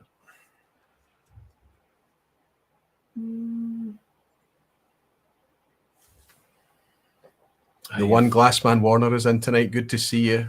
I'm going to go... Derek Nisbet's in tonight. Good to see you, Derek. I hope you're doing well, buddy. There he is there. And he says High West. Actually, I'm going to change my answer then because Derek's very very strong on the. What were you going to say? I was going to go Spirit of Ven, but I'm changing it to Derek's answer of B. Glenmorangie released. No way! No. Come your jets. Glenmorangie released a Midwinter Night's Dram, but it was a 40% release. It was not a beige whiskey. It did have something that differentiated it from beige, but it wasn't brilliant. But at 49%, 49.3% ABV in 2015, Derek is absolutely spot on. It was High West. Thank you, Derek. And they release a chapter and verse. I think it's chapter and verse. Each release is a new chapter / verse. High West is the answer. So, aye, Derek saved you there. Yeah, he did. Aye. Have you been following Derek's drama day thing on Twitter? No, I haven't. I think this is his 3rd year. He posts a wee tasting note every single day. Every day. So he's done, so we're on whatever it would be, May. Derek, post in your Twitter account link if you like, buddy, and we'll make sure that it gets past the admins. So he just it's a wee tasting note and a picture every single day for the whole year. So he must be heading towards 1,000 by the end of this year. That's great endurance. Fellow Glasgow Whisky Club member, Derek. Aye. In fact, the very first night I was at the Glasgow Whisky Club, the guy who was delegated the task of welcoming Roy was Derek Nisbet. Good to see you, buddy. And if you like, drop in your Twitter account link in here as well. Tony Nelson is correcting me. He's right. Act and scene rather than chapter and verse. Thanks, Tony. You're absolutely right. It's act and scene because of Shakespeare theme, of course. Midwinter Night's Dram, of course. Act and scene. Anyway, in terms of worm tub condensation, which of these is the odd one out? A, Ben Romack, B, Edredale, or C, Springbank?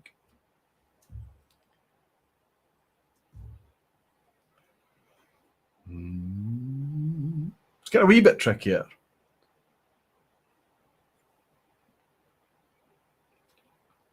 This is your pink that I'm sipping. Oh no, pink was mine. That was you.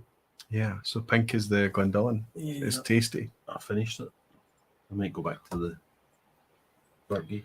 We can't pour any more tonight. No. Oh, there is one I said that. We have to try it. Maybe try. Not that one. Here it is here. Maybe not tonight. I'm going to say Edredale. Erwin Laranaga is saying, can the Glasgow Whisky Club have virtual tastings? Ooh, they used to. We did them, but we limited it based on the amount of pours you could get out of a bottle, right? And we got a bit fed up with them.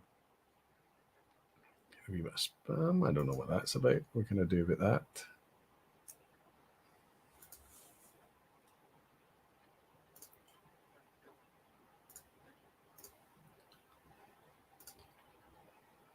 Again, hopefully that'll disappear. We always get it this time of night as well. Just to tidy it up. I've got a few admins in tonight. Anyway, unfortunately, buddy, no. Springbank and Edredar both have warm tubs, and Benromac are without. That's what I was looking for tonight. And yet there is a thing about Benromac, because there's a weird weight to Benromac is far from being beige, right? I don't think I've ever happened upon a beige Benromac. It's quite a unique thing. But Benromac was the answer there. If you answered A, you're absolutely spot on. Graham Young on 8, Dom McCausland on 8, fantastic. Gabriel Wilding, good to see you, Gabriel, 8. Danny Hevington on 8 as well. Question 9, starting to get tricky, a bit of an assat here for question 9 before the end. How many new Scotch malt distilleries became operational between Daft Mill back in December 2005 and Wolfburn in January 13? So over that more or less kind of 7 and a bit year space, how many new distilleries became operational in that time? This is an assat question. A, none. B, 3. C, 7. If it helps, I can tell you that we have had in excess of 30 new distilleries come on stream since, I think it's 30, I think it's hit 30 now since Daft Mill in 2005. So the cut-off for the Malt Whisky Yearbook, Kilchoman got a whole page, and Daft Mill only gets a half page. And the cut-off is Kilchoman, so... but before, I mean, other than Kilchoman was the only distillery this century, I think. A, none between Daft Mill and December 2005 and Wolfburn in January 13. B, 3, or C, 7. A, none. B, 3, C, 7. This is splitting the crowd. This might be the one that makes the wheels comes off. You're guessing, Roddy. What would you guess? I'm going to guess B. Spot on. Spot on. 3. Ailsa Bay, Avanjarek, and Roselle. Only 3. 2 massive juggernauts and a teeny wee thing out in the Hebrides, right? I thought of Ailsa Bay and Roselle. Did you? But then I was struggling to think of more. So like 3 was the nearest answer. Good. Avanjarek, Marco Taylor's the project out there in the Hebrides.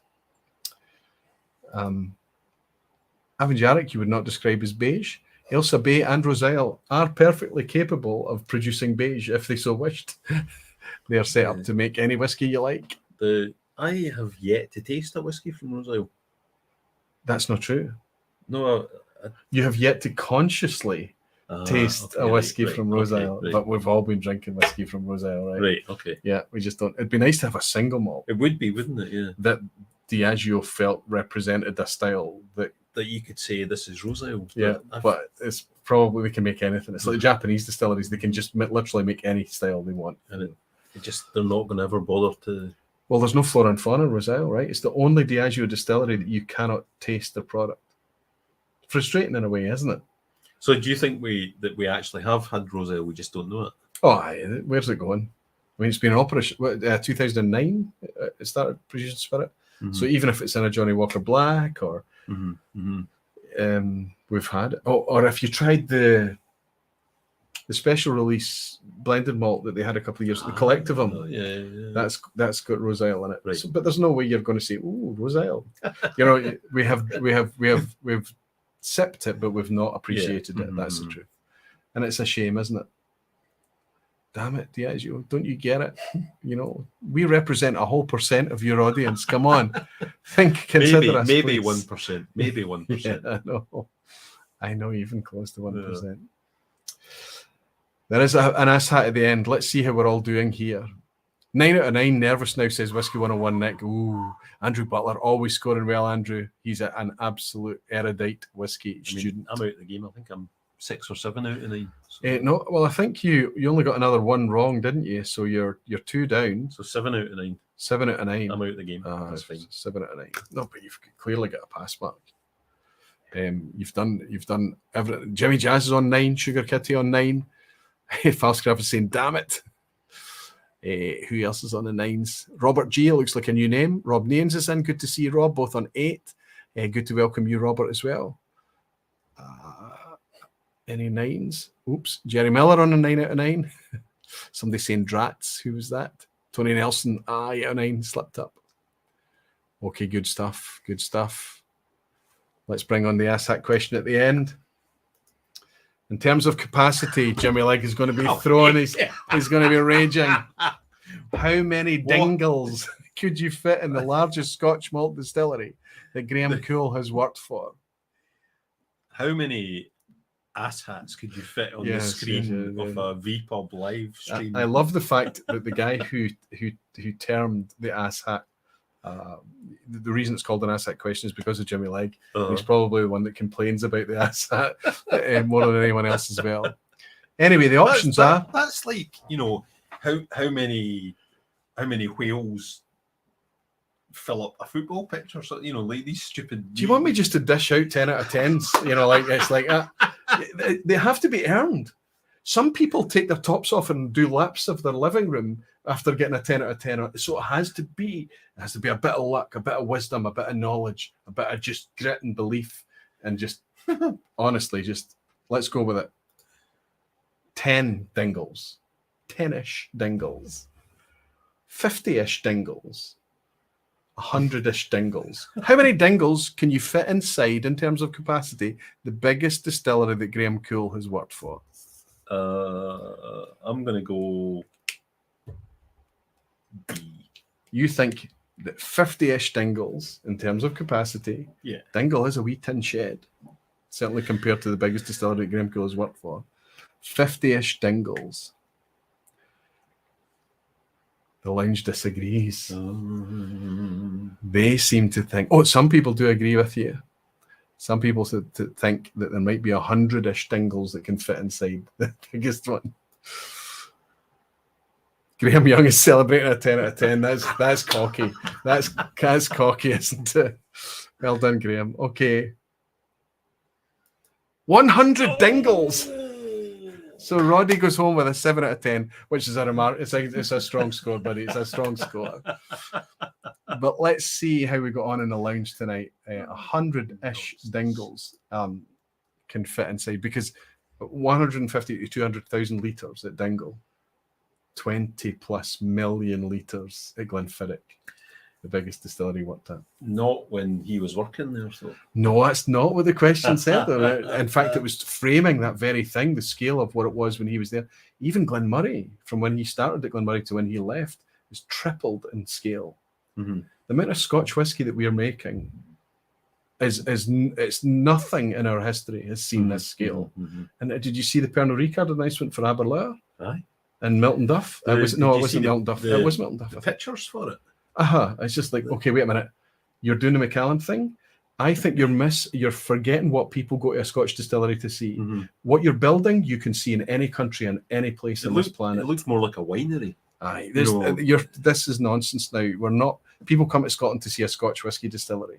It's possible to increase the scale of it and be honest to what made that thing, rather than just making a building that you could literally drop from a spaceship anywhere on the.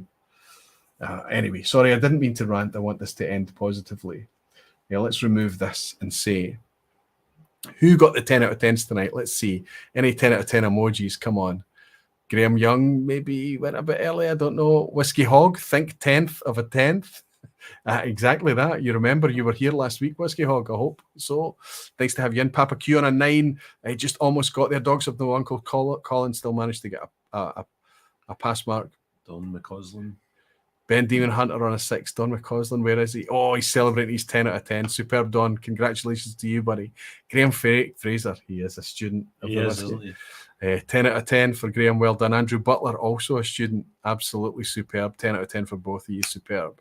I like it when they get 10 out of 10 because it means that there's less chance I've made a mistake in the questions. Okay, and if they get an 8 or a 9 out of 10, I'm going, where have I screwed up? I know that feeling. Yeah. Yes. So Jerry Miller, congratulations on a 10 out of 10 as well, superb. Peter Box on a 7, still he's complaining about the assets, but it's still to be celebrated. Sugar Kitty 9 out of 10, Gabriel Wilding 9 out of 10, BMO 8 out of 10 Dingles, Danny Hebbington, oh my god, what? Okay, he's celebrating. Danny, is that your first ever 10 out of 10? Congratulations, buddy. Jimmy Jazz is saying 10 out of 10. See, this is why the asshat is so important, because when they do get the 10 out of 10, it is because it's not just about their knowledge. The knowledge is They're barflies. They've got the knowledge, but they need that wee bit extra sparkle. They need it to be their birthday. Yes, that's what they need to feel like, you know. The Steve Atkiss, 7 out of 10, very beige. That's appropriate. Yeah, yes. 7 out of 10 is actually the best score tonight. Yes, it's the beige. Whoop, whoop, Graham Young is celebrating. Cheers to Graham Cool. Well done, Graham. Fantastic celebrating your 10 out of 10. Dominic Coslin saying, I officially retire from taking any of these quizzes. Yes, as is your right. Absolutely, buddy. Or you can take it quietly and just not tell us. I think you'll get more 10 out of 10s in the future. Falsgraph is saying, oops. This is because he's written asshat. He gets another moderator handle this. Thank you very much. Whoever's still in. Falsgraph is celebrating 9. Still brilliant. Superb. Fantastic. So many of you celebrating tonight. That's what I hoped. Tony Nelson is saying thanks, Roddy, and happy birthday, Roy. Thank you so much. Listen, did we hit the 3 yet? We have hit 3 hours. So we're off higher now. We've done the same as the last time. We've fulfilled it. We can clock out now. Our job is done. But I mean, it's right. It doesn't matter. I'm done. It doesn't matter what the topic is. It's almost like the topic is just the glue to hold together just a conversation that we're going to have. And hopefully something that the folk can participate in and enjoy it as well. Yeah, I think, you know, like we talk about the Whiskey Club a lot, you know, and one of the things that's great about the Whiskey Club is there's all kinds of people in it, you know. There was Karen that was in the, you know, Derek tonight. Yeah, like, so Derek does, you know, and, you know, Karen's some kind of chemist researcher, and then there's Gary. There's Gary that does that scary psychology job, and you know, there's such a diverse range of people. When we sit down with a dram, we're just having a blether about whiskey. It's a leveler, isn't it? We talked about this. Julie came on the podcast for Dramface a couple of weeks ago to do a recording. We talked about whiskey friendships and all the friends that you've met through whiskey that you would have otherwise had no business meeting, right? And it's so it's more than just the pleasure of the drink. It's more, in fact, if you were to use an adjective to talk about whiskey, probably the word that you could least appropriately use is beige. And yet here we are. We're 3 hours later talking about whiskey takes care of itself. It takes care of us. We're able to talk about anything and everything, and it's brilliant. Brilliant. Fabrelax vPub says, Helen, great to watch you and Roddy riffing. Yeah, that's exactly what I think we did tonight. Graham gave us all the answers. Oh, Graham gave us all the answers while you were fighting with the router. And the Roddy vPubs are always memorable, says Falsgraph. Thanks, Jimmy. Thanks, Falsgraph. And Graham Young is saying, cheers, beautiful Barflies group. Just a thrill to be here with you all every single time. Thank you and happy birthday, Roy. Thank you so much. Jerry Miller buys me a dram. Even when I get a 10, I'm a failure, damn. 7 out of 10 beige night. Yes. 7 out of 10 is actually the top score tonight. No, I tell you what we'll have is your 21-year-old wee delicate but delicious Glen Burgie to draw a close to things tonight. I've had a blast tonight. I've had a great way to close out my birthday. It's not my birthday anymore. It's tomorrow already. But listen, if this is somehow fun for you to enjoy as well, then that's amazing, because tonight's been a blast. Thanks for coming along. And thanks for bringing your cocktails and all your beige. Thanks you, buddy. Thank you. And to all you beautiful whiskey folk and dedicated barflies, I'll raise this glass, tell you all you're very dearly loved, and I look forward to seeing you next week. Slanjava.